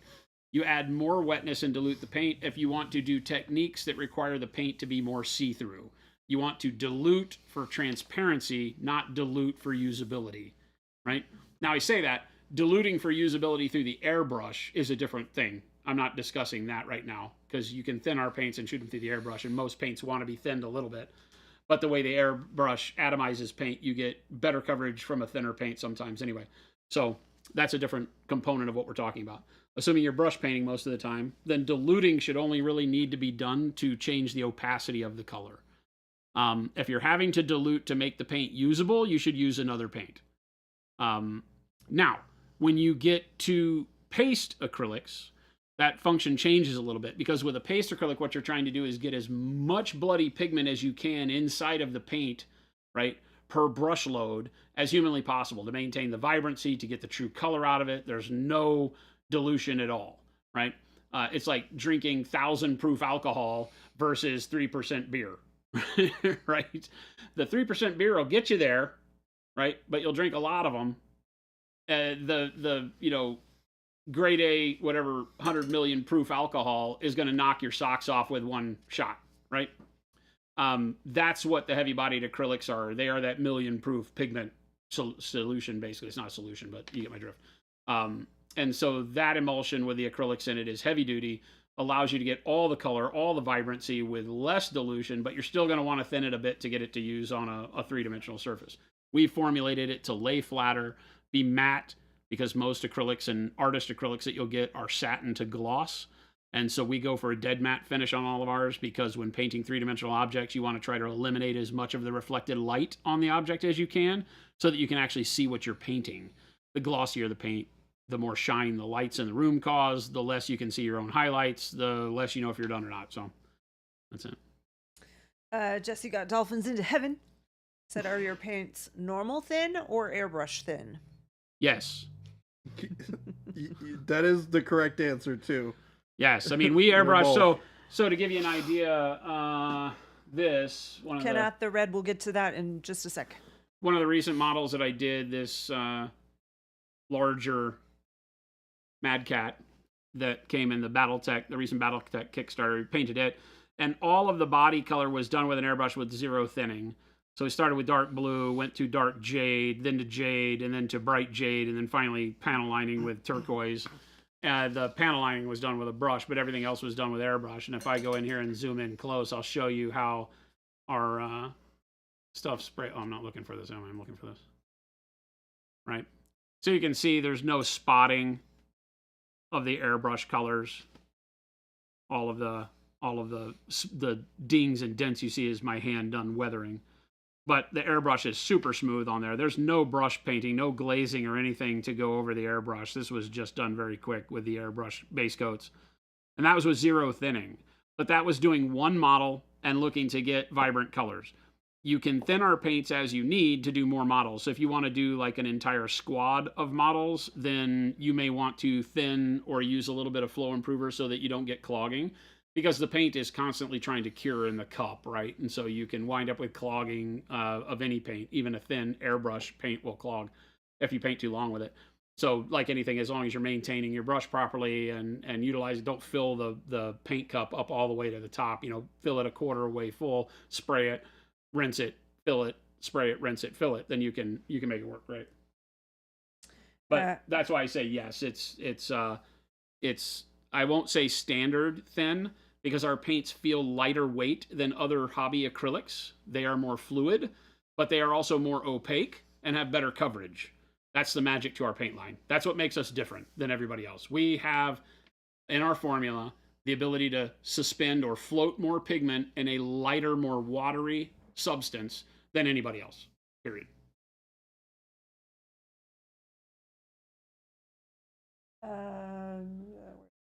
Kenneth the Red said, the blue skin on Jason's model, is that a mix or is it just sky blue? It's no sky blue. It's actually ultramarine and white blue mix. It's just 2 colors. It started from dark purple, I think, or I can't even remember back now. It looks like dark blue, maybe. I think it was dark purple. And then I go in over the top of that with ultramarine, and then I start mixing in white blue. So it's just ultramarine and white blue mixed together.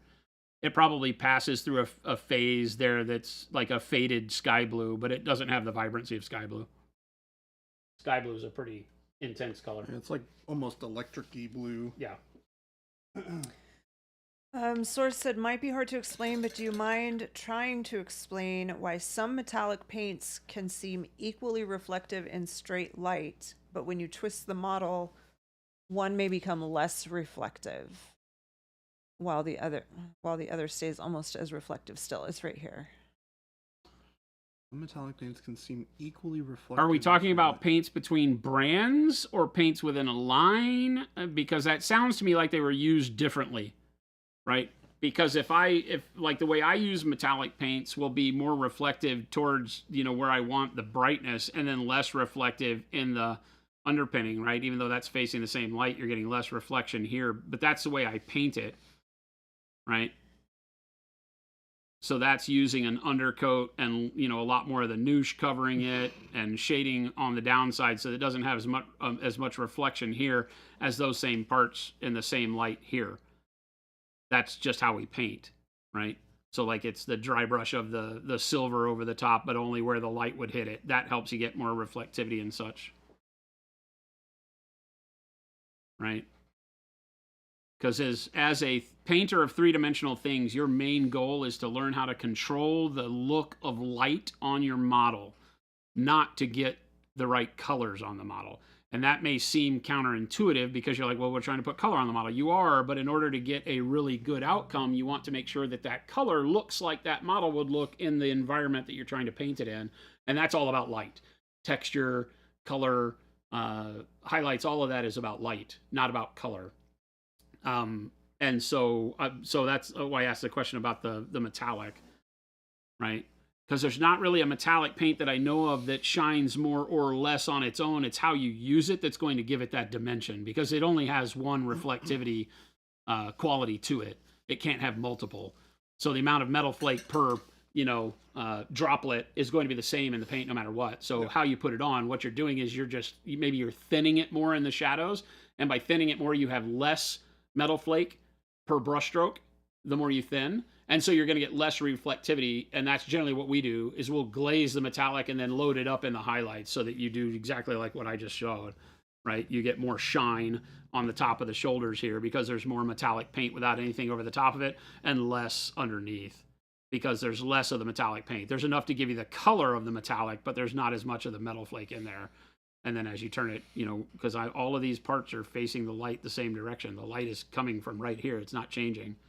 Right, but there's less shine from here because there's less metallic paint there, and then you start seeing it on the tops of all the pieces where the silver dry brush in this case is what's making the top seem brighter. So that may be it. Different brands. Yeah, different brands may just have a different dispersion of metal flake in the paint. And so they really require direct light to hit them in order to get that shine. And if the light is diffused a little bit, then they'll have less shine. Imagine Voy, where did that go? Do you have more info on the brush on primer? I've been using the regular airbrush one as a brush on, but I'm interested in looking at the new one. Are you looking for info on when it's going to be around? Sounds like what the question is. It's coming. We're going to have the physical product ready to go before we have the labels, it turns out. I found out this week that the labels aren't ready for it yet. So we're ordering labels, and sometime in January they'll be available. We might do some giveaways on stream for some before then. You might get label-less bottles so that you can have some ahead of time. Ooh, I don't know about that. Well, last time we did the label-less texture paste that we did. Boo-ray, contact support if you ever have problems. That was a long time ago, Jordan. I know. It was a hit, though. People really liked it. If you're having problems with transparent white has a zinc oxide in it, and so if it's old, they tend to get thicker quicker. That's just a quality of that pigment. But if you have an issue with it, contact support and they'll get you taken care of. Doja says, for glazing metallics, do you just add more water to the paint on palette or let the brush have more water in it? Either one, whatever's more comfortable for you. Here, I'll show you real quick, just as a fast lesson in how I mix. I probably ought to get another piece of palette paper. Save that one. Oh, I have this one.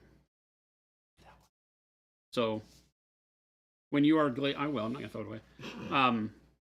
When you're glazing, let's just get some purple. Something that's easy to see as it thins down. We'll use some royal purple. Well, the question was about metallics, though.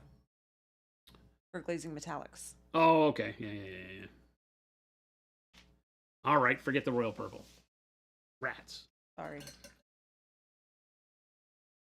Jason's on a royal purple kick. I know, but we got to make sure the question's answered. Yeah.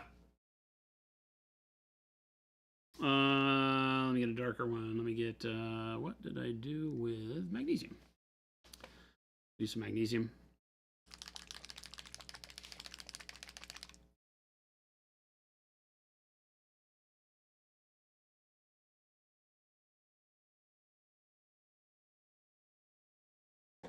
And brush. Well, I don't think anyone needs to look for more reasons to use royal purple. There's already a million. So, starting with a brush that is fairly dry, just has enough dampness on it to not fray, right? And, you're going to get your paint this way and paint with it, and it's going to give you, what is close to the base opacity of the paint. Whatever paint you're using, that's the way you're going to get it. A little bit of dampness on the brush is required just to get the paint to flow and not show your brush strokes. So you always want to make sure your brush is a little bit wet, right? But there's levels to that, right? So if I come over here and just kind of rinse the brush out in my glass of water, now you can see the brush is fully loaded with water. That's going to form a water droplet if I touch my fingernail here. See, I'm going to get water straight off of the brush. That's a lot of water. And this is a way you can glaze. And what I would do here is not add any water to the droplet of paint on my palette, right? I'm not trying, let me turn that zoom off. Okay. So I don't want to add water to the droplet because now the only paint I have on my palette is diluted. So I want to touch the droplet of paint right at the edge and bring it out like this, right? And so now I get paint down here away from the droplet, and I can always go up and touch my brush to the edge of the droplet and pull it down again and get more pigment. This is now able to be glazed with. You can see the opacity almost doesn't exist here, but it still has color and pigment, you can see, right? And now when I go in and I use this as a metallic, I can glaze over like this area of teeth on my tattoo. And all it's going to do is give it, well, with metallics, it's going to give it a weird sheen because there's going to be a little bit of metal flake in there. But it's also going to change the color, right? It's going to adopt the color that you're using. So just by using that very thin metallic, I now have it blending with the color of my skin, but altering it a little bit. That's a glaze. Okay, that's what glazing is. I still get the darkness of the outline, right? So I can see all the work that I've painted before, but now I've tinted that color or shaded that color a little bit with the color of the metallic, right? So that's all done with just the moisture on my brush and pulling out the paint here. Now, if that was too thin, then I would just go in, same amount of moisture on my brush, and I would just continue to pull a little leg of paint down here into my diluted paint, right? And if you do this long enough, eventually you get back to where it's not really diluted at all, right? And I can go back and I can paint more and more opaque lines with it, the more paint I draw down in here into my watery suspension, right? So I can see through it. And this is all done with just water on my brush. I can continue to add water to my brush, right? And basically get this to the point to where it doesn't leave much opacity at all. And you can start seeing that the more and more water I use, the less and less intense the coverage is going to be, right? Until eventually I'm barely changing the color of what I'm painting at all. And that's all done with just the water on the brush. That's the way I try to teach people to paint, because what happens, like I said, if you just bring your water over here and put a lot of water in this and say, I want to create a glaze, now you've just ruined your droplet of paint. You may get the right thinness, like that may be the right, level of glazing. That'll still do a little bit of glaze. That's pretty opaque, right? But I can still see the line work on my tattoo through it. But just like any color, like metallic is no different from any other paint in the way you want to glaze with it. Make sense? But don't disrupt the droplet of paint. Always try to pull some paint down and work your dilution someplace else, because then you always have the base level of paint to go back and add to it if you need to. You always want to have the paint you started with available and then mix outside of it. That's true even if I'm mixing this with another color. I would put another drop of color over here and I would pull them into the center. So if I wanted to lighten this up with some silver, I could put some silver over here. I wouldn't mix the two together. I would pull a little bit of silver and a little bit of magnesium, mix them in the middle. Then when I need to make more, pull a little bit more magnesium, pull a little bit more silver, and mix them in the middle. That way I always have my base paint to go back from. I always have the same starting point available to me all the time. And you're also not spreading your droplet out real thin. It's staying in a drop. As soon as you do this with your paint on your palette, you'll see some people do this. As soon as you do that, you've just basically set a timer, whether you're on a wet palette or not, that paint is going to dry quicker than you can use it all. Right? Mr. Blue said, is that why you have tattoos to test glazes? He actually got all the tattoos for the transparent sets. Yes. For the transparent colors to be able to demonstrate those. No, but it comes in handy. But don't. Derpstick said, have you guys ever thought about making a Monument Hobbies wet palette? We have. It's already great wet palettes out there available. Yeah, there's a lot of people that make great wet palettes. I'm not a fan of them. If you've been here for long, you know I don't like to rant. I did this on the podcast with John and Scott on the Trapped Under Plastic podcast too, where I was espousing the wet palette is a thing made for watercolors, gouaches, and paste acrylics for people that take a long time to paint. It offers almost nothing other than a placebo to liquid acrylic painters, because the liquid acrylic already has the right amount of water in it. If you put so much paint out that a little bit of evaporation of that water makes the paint unusable or not work the way you want it to, then you need to stop putting that much paint out and use your paint in smaller amounts per time, and then just put more paint out as you need it. The one thing that it is very positive for is if you're mixing acrylics, into a color, like a third color, mixing part of this and part of this to make a third color, keeping that third color in a small amount able to be used for longer, a wet palette is good for that. But it's not for keeping your paint overnight. That's a freaking wives' tale. If you get lucky and your paint keeps overnight, it just happens to be a circumstance of your refrigerator and your humidity and temperature in the area that you live in. It's not meant for that. It's a very inexact science. The mechanics of it work, but in practice it doesn't. So it's just something I don't back. I don't use them. I don't like them. They wind up taking you as much time to maintain them as they do to give you any benefit. So no, I think we would release a pad of palette paper first that fit in the go bag, that was sized for the go bag wings. We're looking at that. So Paintlicker said best episode of the podcast. Old man screams at clouds. You love good rants. I'm assuming dead nerve, not ranks.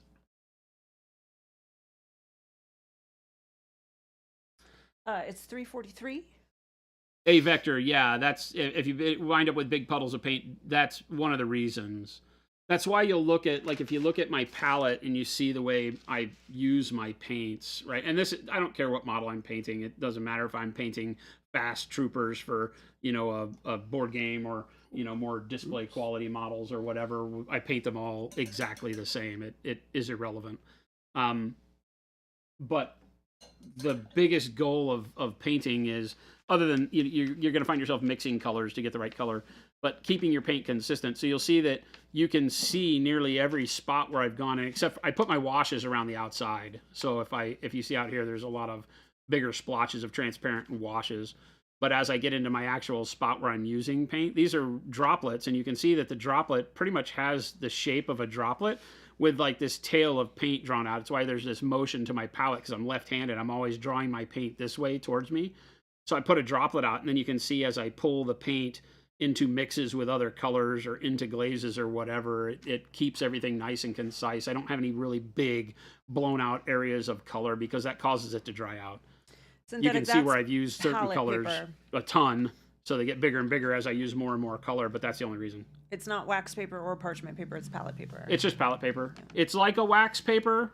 It has a surface on the top. When he did the little demonstration of the glazing, the metallics, you could see that it's not, it doesn't it's not like plain paper where it's going to absorb into the paint's going to absorb it. It kind of beat it. No, it repels. It is waxy. It kind of beads up. It's actually, I think it's called a wax varnish. Like a coating. That's on the painter. Yeah. I don't remember. Jordan does use a wet palette. Yep.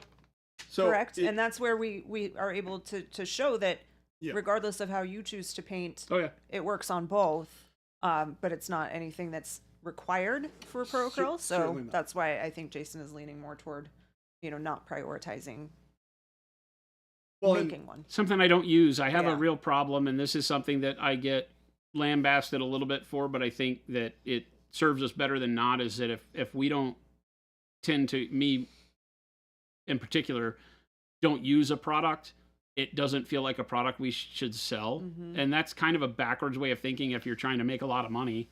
But there's a lot of people, like Jen said, there's a lot of people that make good wet palettes already. And, so I'm a big fan of supporting other small businesses. They do it. They make good money at it. That's what they focus on. It would never be a focus for us. The Doja, definitely no tension here. Like I said, they both use them. They each use something different. So you've got one of each, and they both work fantastic. Well, so that's us. It's just, you know what, you can use either one. And once a year, I pull out the wet palette just because everybody's like, oh, you're just afraid of it. And I'll like paint a mini with the wet palette. Did this guy using the wet palette, so it's and I'll show people using it and things like that. I can use them. I just don't enjoy it. And I specifically use the wet palette in the ways that Jason was talking about it being beneficial. Like, I do a ton of blending. Yep. So for me, I lean into the fact that I do a lot of blending. So the wet palette specifically does that for me very well. What I don't do is I don't keep my wet palette from day to day. I use a new piece of paper pretty much every single day that I come in here. I don't try and save the work that I've had on the wet palette before. It's just a fresh, start with a new one every session. Yeah, Baca, if you have a fan like on your desk, you will increase the amount of evaporation that happens. And so you've got, if you have air flowing over the top of your paint, they'll dry out quick. So yeah, you have to think about your environment. There are times where a wet palette makes perfect sense for you, and if it does, use it. I am in no way telling you to not use a wet palette. I don't like them, and I don't feel like Monument. I would not be the guy that if you came and said, why should I buy your wet palette over everybody else's? I'd be like, because we're cool people. Because I don't know that there's any, unless I can change the technology to make it work better, I don't feel like we spend our time there. Then I gotta go. You want me to take over? So yeah, we'll finish. I'll be back tomorrow. I'm gonna leave these guys. See ya. Bye, Jen. Bye.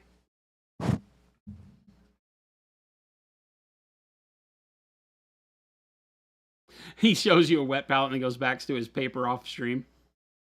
No, Jordan uses wet palette all the time. Yep. What I do, I remove the paper and use it later. Remove the paper off your wet palette and use it later? What do you mean? You just throw it away, right? Yeah, I just throw it away. And then just get a new piece. Yeah.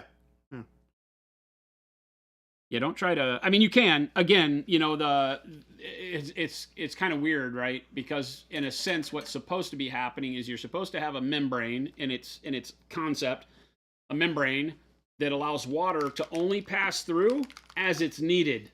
Yep. Because there's a droplet of paint up here that has water as a base in it. Water-based acrylic, watercolor, whatever, and you get it right. And then as the water starts evaporating out of it, it's supposed to kind of think of it as a straw. Water evaporates out, and the water from below gets replaced into it to keep this moisturized at the same level. Unfortunately, that's not how chemistry works. It's not going to happen that way. There's no intelligent paper that allows that to happen. So that's where it becomes kind of uncertain. And that's why it works better for some people. You see some people really rave about it. My wet palette's the best thing. It helps me maintain my colors. That's great. And then another person follows those exact same steps and doesn't get it to work. And because the climate is different, temperature is different, painting environment's different, paint they're using is different. So it's very uncontrollable, which is why I say I don't push people towards one, because your experience is going to be super subjective and anecdotal with that equipment. The only thing you have to look at is why are there not a million companies making wet palettes in the fine art world? Mm-hmm. Because if it was a product that worked and was highly useful, there would be more than just Mastersons making them. And there aren't. Yeah. And I don't particularly care for the Mastersons one because it doesn't work. That they are meant to be used the way you were talking about. They have meant to be used for artists using the watercolors and things like that, and not for us. So they have done they're right down the street from us, by the way. Their company is right down on McDowell. And so we've spoken with them in the past. And yeah, they've spent a lot of time engineering it to work exactly the way it works for exactly the people that use it. And that's it. Yep. And so it's tough. Does palette paper have an up or down? You tried some and it started to dissolve, kind of like printer paper when mixing paints. Some of them just are going to, the more wetness you put on top of them, the more it'll start to tear it down. Depends on the paper. That's why I like the gray, this is called Gray Matters palette paper. And it's just the gray, it's a heavy duty. I don't know if it's a thicker weight of paper or not, but the amount of varnish and laminating that's on top of it is really heavy duty. I've never had this paper tear out from under me. And as you can see, I don't change it very often. That paper is great. I have had, I've used it before, and that stuff is like really, really solid stuff. Sir Blaine, what are you asking? But also oil paints dries up way later? No? What are you talking about? You don't use oil paints on a wet palette. No. Unless you're filling your wet palette with linseed oil. Which would probably be really bad.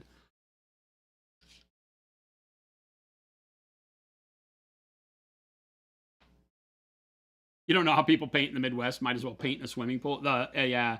So, I mean, you know, look at England and same thing, right? Humidity is very high. You know, I grew up painting in Texas where the humidity was really high and heat too. You just have to adjust to the climate, right? Like I'm from Seattle, so I've done a lot of painting in really humid, rainy, frozen weather. And I mean, it works just fine. You just have to be cognizant of the things that are affecting how your paint's dry and really trying to manipulate your paint in such ways that it's not going to... The solution to all of this is put less paint on your palette, use it till it's gone, and then put more paint out. Yep. Then you don't have to worry about any of this. Yep. If you live in an area where your paint is drying up really quick, just put a touch of paint on there and use it for a couple of, and then put another touch of paint. Then you don't have to worry about it. It may seem like, oh, that's a hassle putting out more paint, but you won't waste any. You'll cure your problem. you know? So it's just one of those things where I think that's a lot more of the thought of convenience than the actual performance of the product. Spray it off with a hose out back and reuse it. You definitely can. If the paper will hold up, if you're like your wet palette paper will hold up to being doused and cleaned with like a sponge or something, then use it again. Yeah, the red grass stuff is weird. It's like I want to say it's not like silicone, but it's paper. It's a weird paper. I actually really like the red grass paper. But you still use it and throw it away. Yes. It doesn't clean very well. Oh, I do not like it's still porous. It has to be in order to work. And if it has porosity, acrylic is getting in the pores and drying, and that acrylic is causing the pores to not work. Yeah. So there's no such thing unless it's a self-cleaning robotic nano paper. It just doesn't work. They can say whatever they want in their marketing, but that's not how physics and chemistry work. So, it's just not happening. You're going to throw the paper away and use it and then get a new sheet. But it may last a couple of times as you wash it. Maybe more that it's just sturdier for the rinsing of the paint out. You need a Monument brand glass. I am not shipping glass. I thought about that, Ugg. I thought about us doing a glass palette because I've had some really good ideas for how we could do that. But I'm not shipping glass around the world. I just won't do it. I can imagine all the customer service. It showed up smashed. Yeah, because monkeys delivering your mail wherever you are. Always throw out the palette paper after 4 hours. I'll never understand the people who leave that overnight. Great way for getting mold on the sponge. 100%, yeah. You need to dry the sponge and stuff. I mean, they say there are mold-free sponges. You can put stuff in the water, but all that's going to get into your paint, and that's not really a good thing. So, Pop Chicken says, when doing the zenithal of BTW over black bull titanium white. I'm like, what is BTW? I'm getting some speckling. I've tried thinning and without, and spray usually at around 20 to 30 psi. What should you try to get rid of that? Cleaning the brush. The speckling is either due to a bent needle, a minor imperfection in your needle, or a clogged nozzle that's causing air to sputter. Or sometimes when you're cleaning the air portion where the air comes out of the body of the brush is around the nozzle. So you've got your nozzle and then the air comes out around the nozzle and forms a suction that pulls the paint out between the needle and the nozzle opening. And those air holes can get clogged and cause turbulence. The inside of the nozzle cup can get dirty. I would just make sure everything's clean.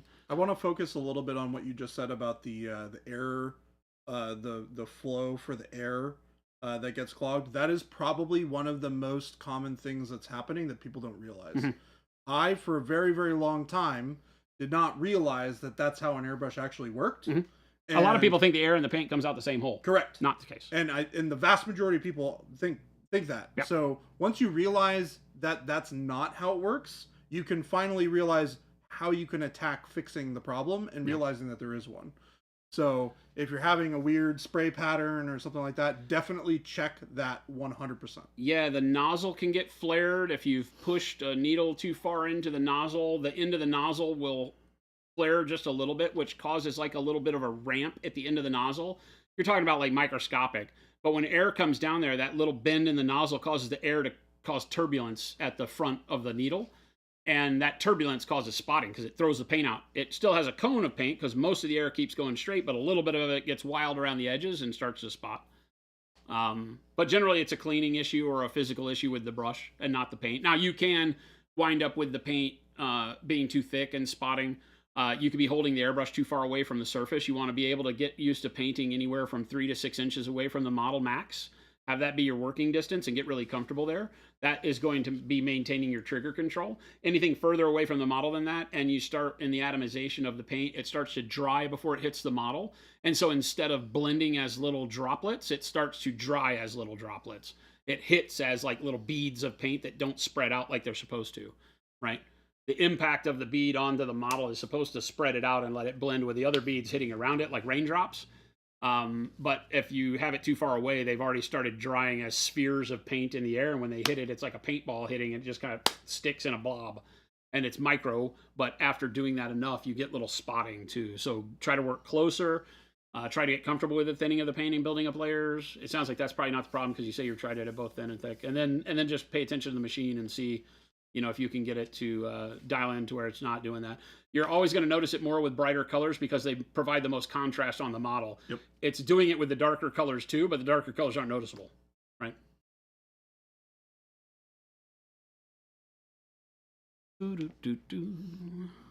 Yeah, it's a funny thing once you realize that like the contrast of dark on light versus light on dark is what makes those that speckling feel way more prominent than it actually is.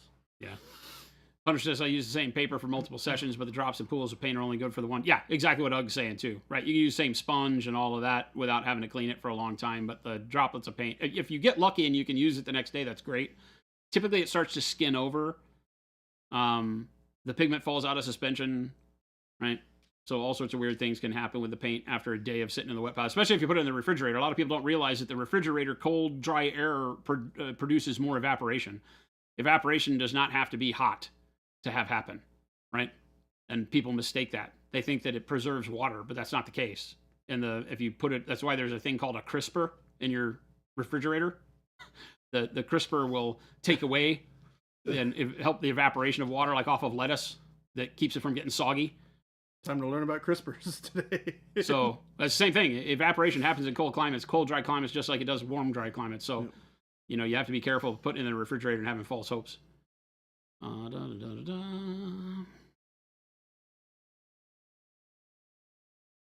But also oil paints dry up way later. No, you mean professionally with the oil paints? Oil paint definitely takes a long time because it basically it replaces water with linseed oil or a comparable.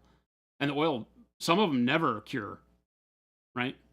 Their evaporation is so slow that you don't really ever get polymerization of any acrylic that's in the paint.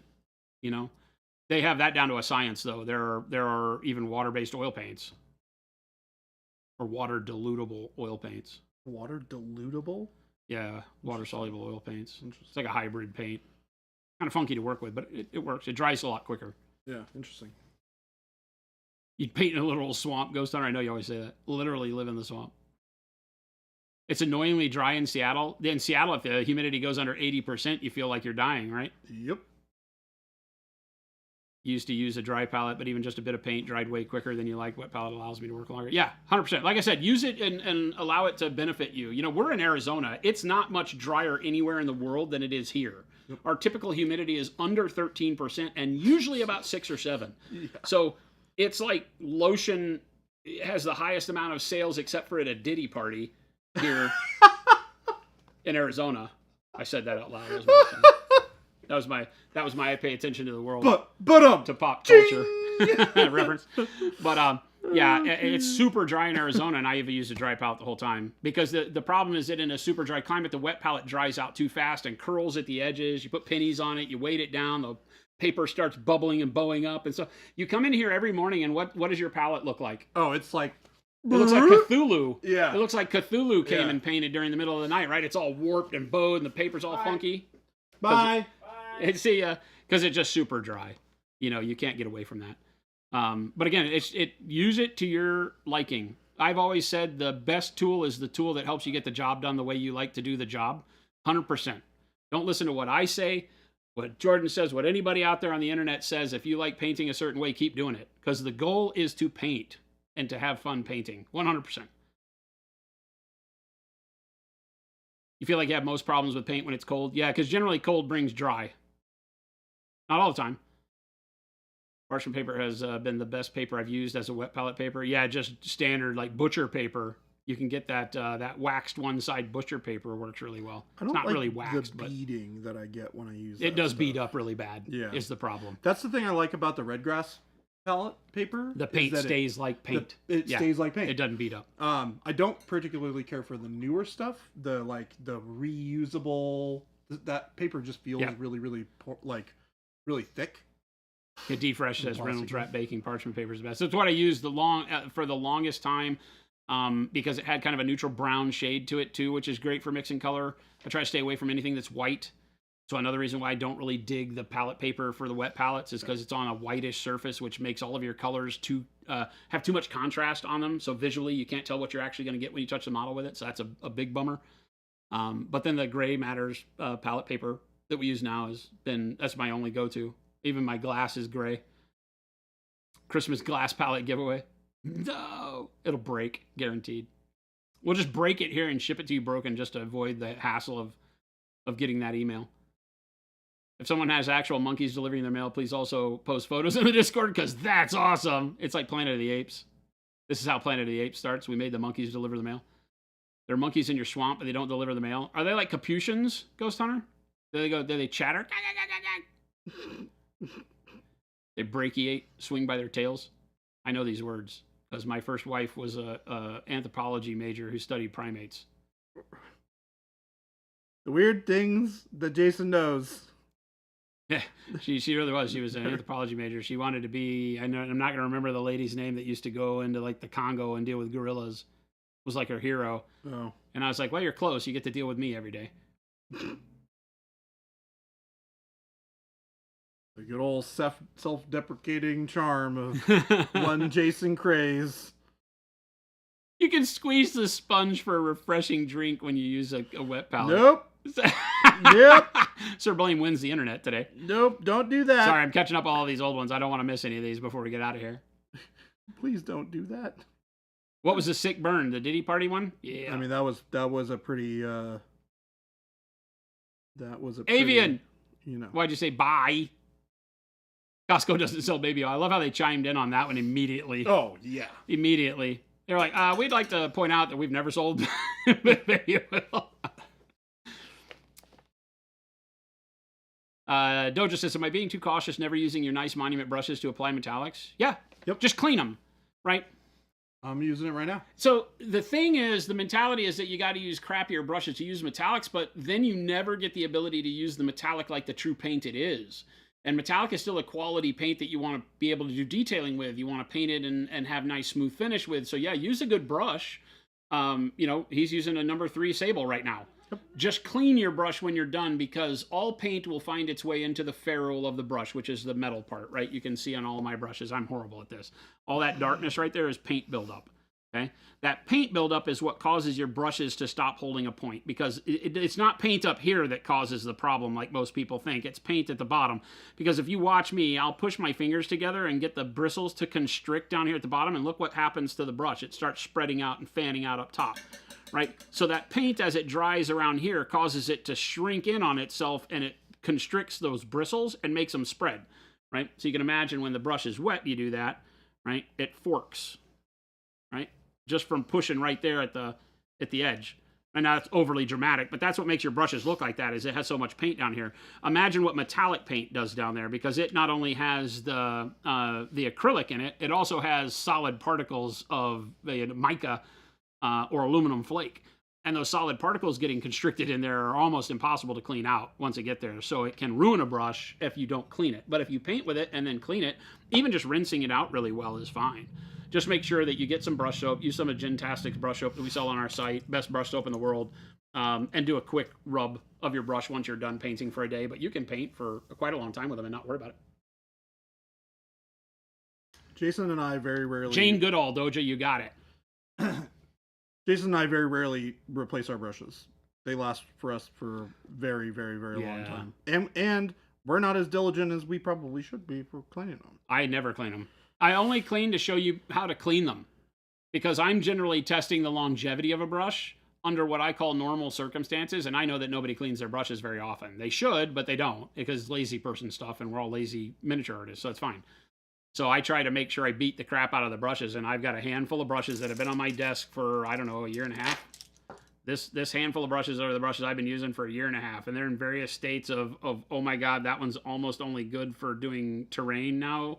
It only bends at the halfway point, but I can clean all of them and get them back to some form of usability. There was a video or a stream where Jen took over in the Baby J seat and cleaned one of my nasty brushes. It was nasty. And she made it into a brand new brush. It was remarkable. Real DiCaprio says Sigourney Weaver. Did Sigourney Weaver play Jane Goodall? Is Sigourney Weaver? Yeah, using one brush for everything's fine. As long as it holds a point, you can do damn near everything with one. I use a number 2 and a number 4 for pretty much 100% of what I do. Every now and then I bust out a number 1. If I have a tight spot that I need to get into. But, yeah, generally not. I think I use a number 3 for actually everything. Unless I'm using, like, a size 6 synthetic for doing, like, big base coats on models and stuff. Have you ever tried to recreate the capillary action of oils with Pro Acryl? It's going to be very, very difficult to do. right? Yeah, Vince's thing on using like isopropyl alcohol and inks, but inks are solutions, not suspensions. Using that with suspensions like acrylic paint is not going to work because it's going to pull all of the pigment out of suspension. You're going to wind up with really gritty, gummy, nasty paint if you start using alcohol with the acrylics, no matter what brand it is. So no, there's not really a good way to do it. There are petroleum products out there, the glycol base that's in like Flow Improver and stuff will help do that, but it won't do it 100%. Noosh does that, but it won't use that run down the crack thing because it's too thick, right? Because it's supposed to be a subtractive, not an additive medium. Our glaze wash medium works very well for helping you along those lines. But again, if you've got a Gundam leg that's looking to have paint pull down a 3-inch line in the panel armor, with ours, you're probably going to get half the line in once and have to hit it again. And so no, using acrylics is always tough if that's what you're trying to do. I have never painted that way in my entire life. Panel lining and stuff like that has always just been a derivative of painting from dark to light for me. I never add dark panel lines back onto a model where I need that. So it's never been something. I've done it before on old military scale models to get like grime in the panels of like, you know, Panzer III tanks with side skirts on them and things like that. But, you know, shading Zimmerit on tanks occasionally. But never have I done like the Gundam thing where I need it to go a long way, you know, so that I only have to touch it once. Well, did we get rated again? Did we? There at the end? I see somebody say, welcome, Raiders. Real Brush Guy. What's going on? 5 minutes ago with the raid. What's hey, up? welcome, Raiders. Sorry, I'm going back through old chats here, answering a bunch of questions before we call it a day. We also did not get the audio notification for it. Curses? We might have, but it's over there on Jen's desk. That's true. We don't have the speaker turned on over here. What's going on, everybody? Welcome, Raiders. Thank you so much for joining us today. Avian says we need another Gen demonstration. A Gen demonstration. Best soap, period. Hold the brush under the light and see if there are sparkles after cleaning metallics off. If you see sparkles, rinse it again. Correct, yeah, because the solid particles will stay behind long after the pigment has left. For sure. Oh, Sigourney was Gorillas in the Mist. Jane Goodall was Chimpanzees. Gotcha.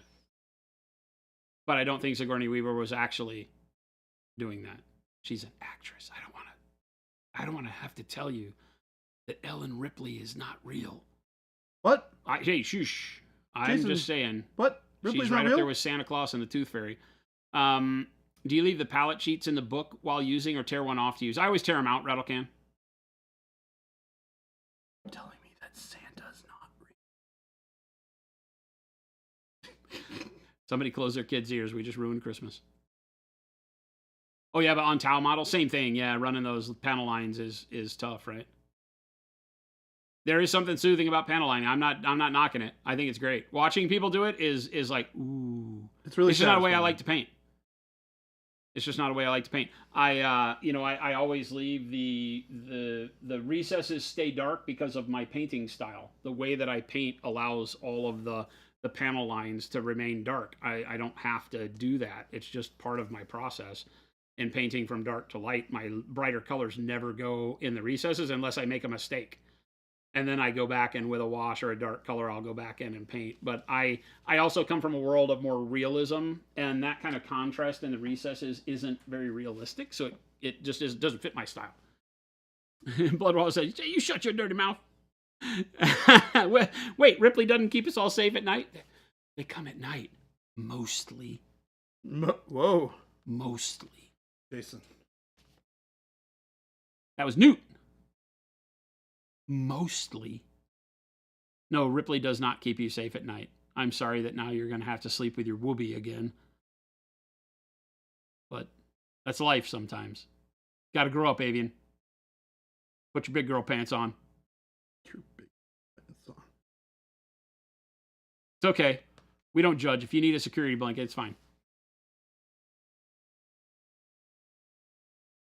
Jen the other day has she's got a weighted blanket that sometimes she uses, and it's, both keeps you warm, but it also is, a lot of people say that having that weight is comforting. Yeah. And so she sometimes puts it on, and she like overslept her alarm. She never does that. Really? So I was like, that's awesome. I want one of those. Well, why don't we put her in charge? Oh, Oh, that's one of the best movies ever. Alien? Yeah, oh my, Aliens. The Aliens. second one. Yeah. Yeah, one of the best movies ever. So good. Such a great cast. Apone was a hard ass. So good. And then they killed our baby. They killed our child. They made so much money that they could only hand us garbage since then. Same with, I have Cora as a weighted blanket. Sometimes, lately, she's been like nuzzling into my back and throwing like all her weight into me, and it's really weird. Like the small of my back has this like 65-pound rock laid in it. She never lays on top of you. Well, she does on the couch, but she loves the cold. She rolls up into a ball and doesn't move. Mondays are horrible because she already has the Monday Cora blues where she doesn't want to see mom and dad go to work because she's enjoyed having us around on the weekend. And then it's also cold and dark in the morning. So she curls up in as small of a cat ball as a 65-pound bully breed can get, and on the couch on mom's blanket, and won't even like hardly look at you. Oh, she just gives you these, fine, Dad. If you don't love me, that's fine. As I'm trying to leave, it's so bad. Synthetic traumatized you as a kid. Aliens. Yeah, I can't remember how old I was. When did it come out? 80s something? Sounds right. Yeah, so I was in my teens. I loved it. All right, gang, we got to get... It's closing time. It's closing time. That's so funny. All right, remember, gang, for all of you that might be new around here, thank you for joining us. Please hit that follow button. We do this craziness, believe it or not, 5 days a week, coming up on 9 years. So that's insane. Some of you have been here for almost all of that, which is more insane than us doing it for that long. But we really, really love and appreciate you guys hanging out with us, watching some paint dry and having some fun, learning, hopefully learning some new techniques, learning some new painting tricks and tips. Love to see it. Make sure that you check out all these links I'm about to type in here. Yeah. Start with the store link. Where you Is that where I'm starting? Yeah, start with the store link. Let's go. Store link. You can buy all the wonderful products that Money Mint Hobby makes. It always puts it up and then takes it away. Yeah, it's a little glitchy and weird. Only for now. And then also make sure you guys click on the store locator link so you can find local stores to support near you that should hopefully be carrying all of our products. Kick them in the shins if they don't. That one. Can you imagine walking into a store and be like, you don't have Procro? Yeah. Right in their shins. Some guy on the internet said to assault you in public. And make sure to join our Discord for a bunch more hobby goodness, some nice hangout sessions. Nearly 5,200 crazy, insane miniature artists on our Discord. Yeah. A great community. Come join us, have a lot of fun, show off, get inspired. It's amazing. It's a blast. And then YouTube. And then the YouTube. Oh, that's a 9. Find all of the VODs for all of our streams. So if you've missed any of them, you want to go back and watch any of the ones you've missed. Check out the live tab. And then also you can find us on stream in there. We have all of our short form and long form video tutorials on there as well. So you can continue the learning off while we are not live. They won't keep you long, Avian. They won't keep you long. It'll be a one-nighter and you're out. It's fine. Ghost Hunter said 5192 people on their way to the holiday party from the Discord. Holy crud. Can you imagine? I do not think that Bobby Q's is ready for 5,192 people. I think that they top out at like 150 at this restaurant. So we'll do it in shifts. Some people won't get fed until like next year. Next year, yeah. But we'll work it out.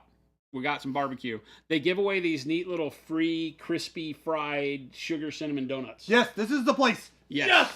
I'm so excited about these this delicious place. little bitty homemade donuts that they give you in a doggy bag for free at the end. And so if you don't get fed, we'll give you a donut. It's little, but it's tasty. I was not 100% sure that this is where we were going. Thank you so much, gang. Stick around. We're going to find somebody to raid. So enjoy that. Show some love in the chat we wind up in, and we will catch you back here mañana. Goodbye, everybody. Adios. Mañana.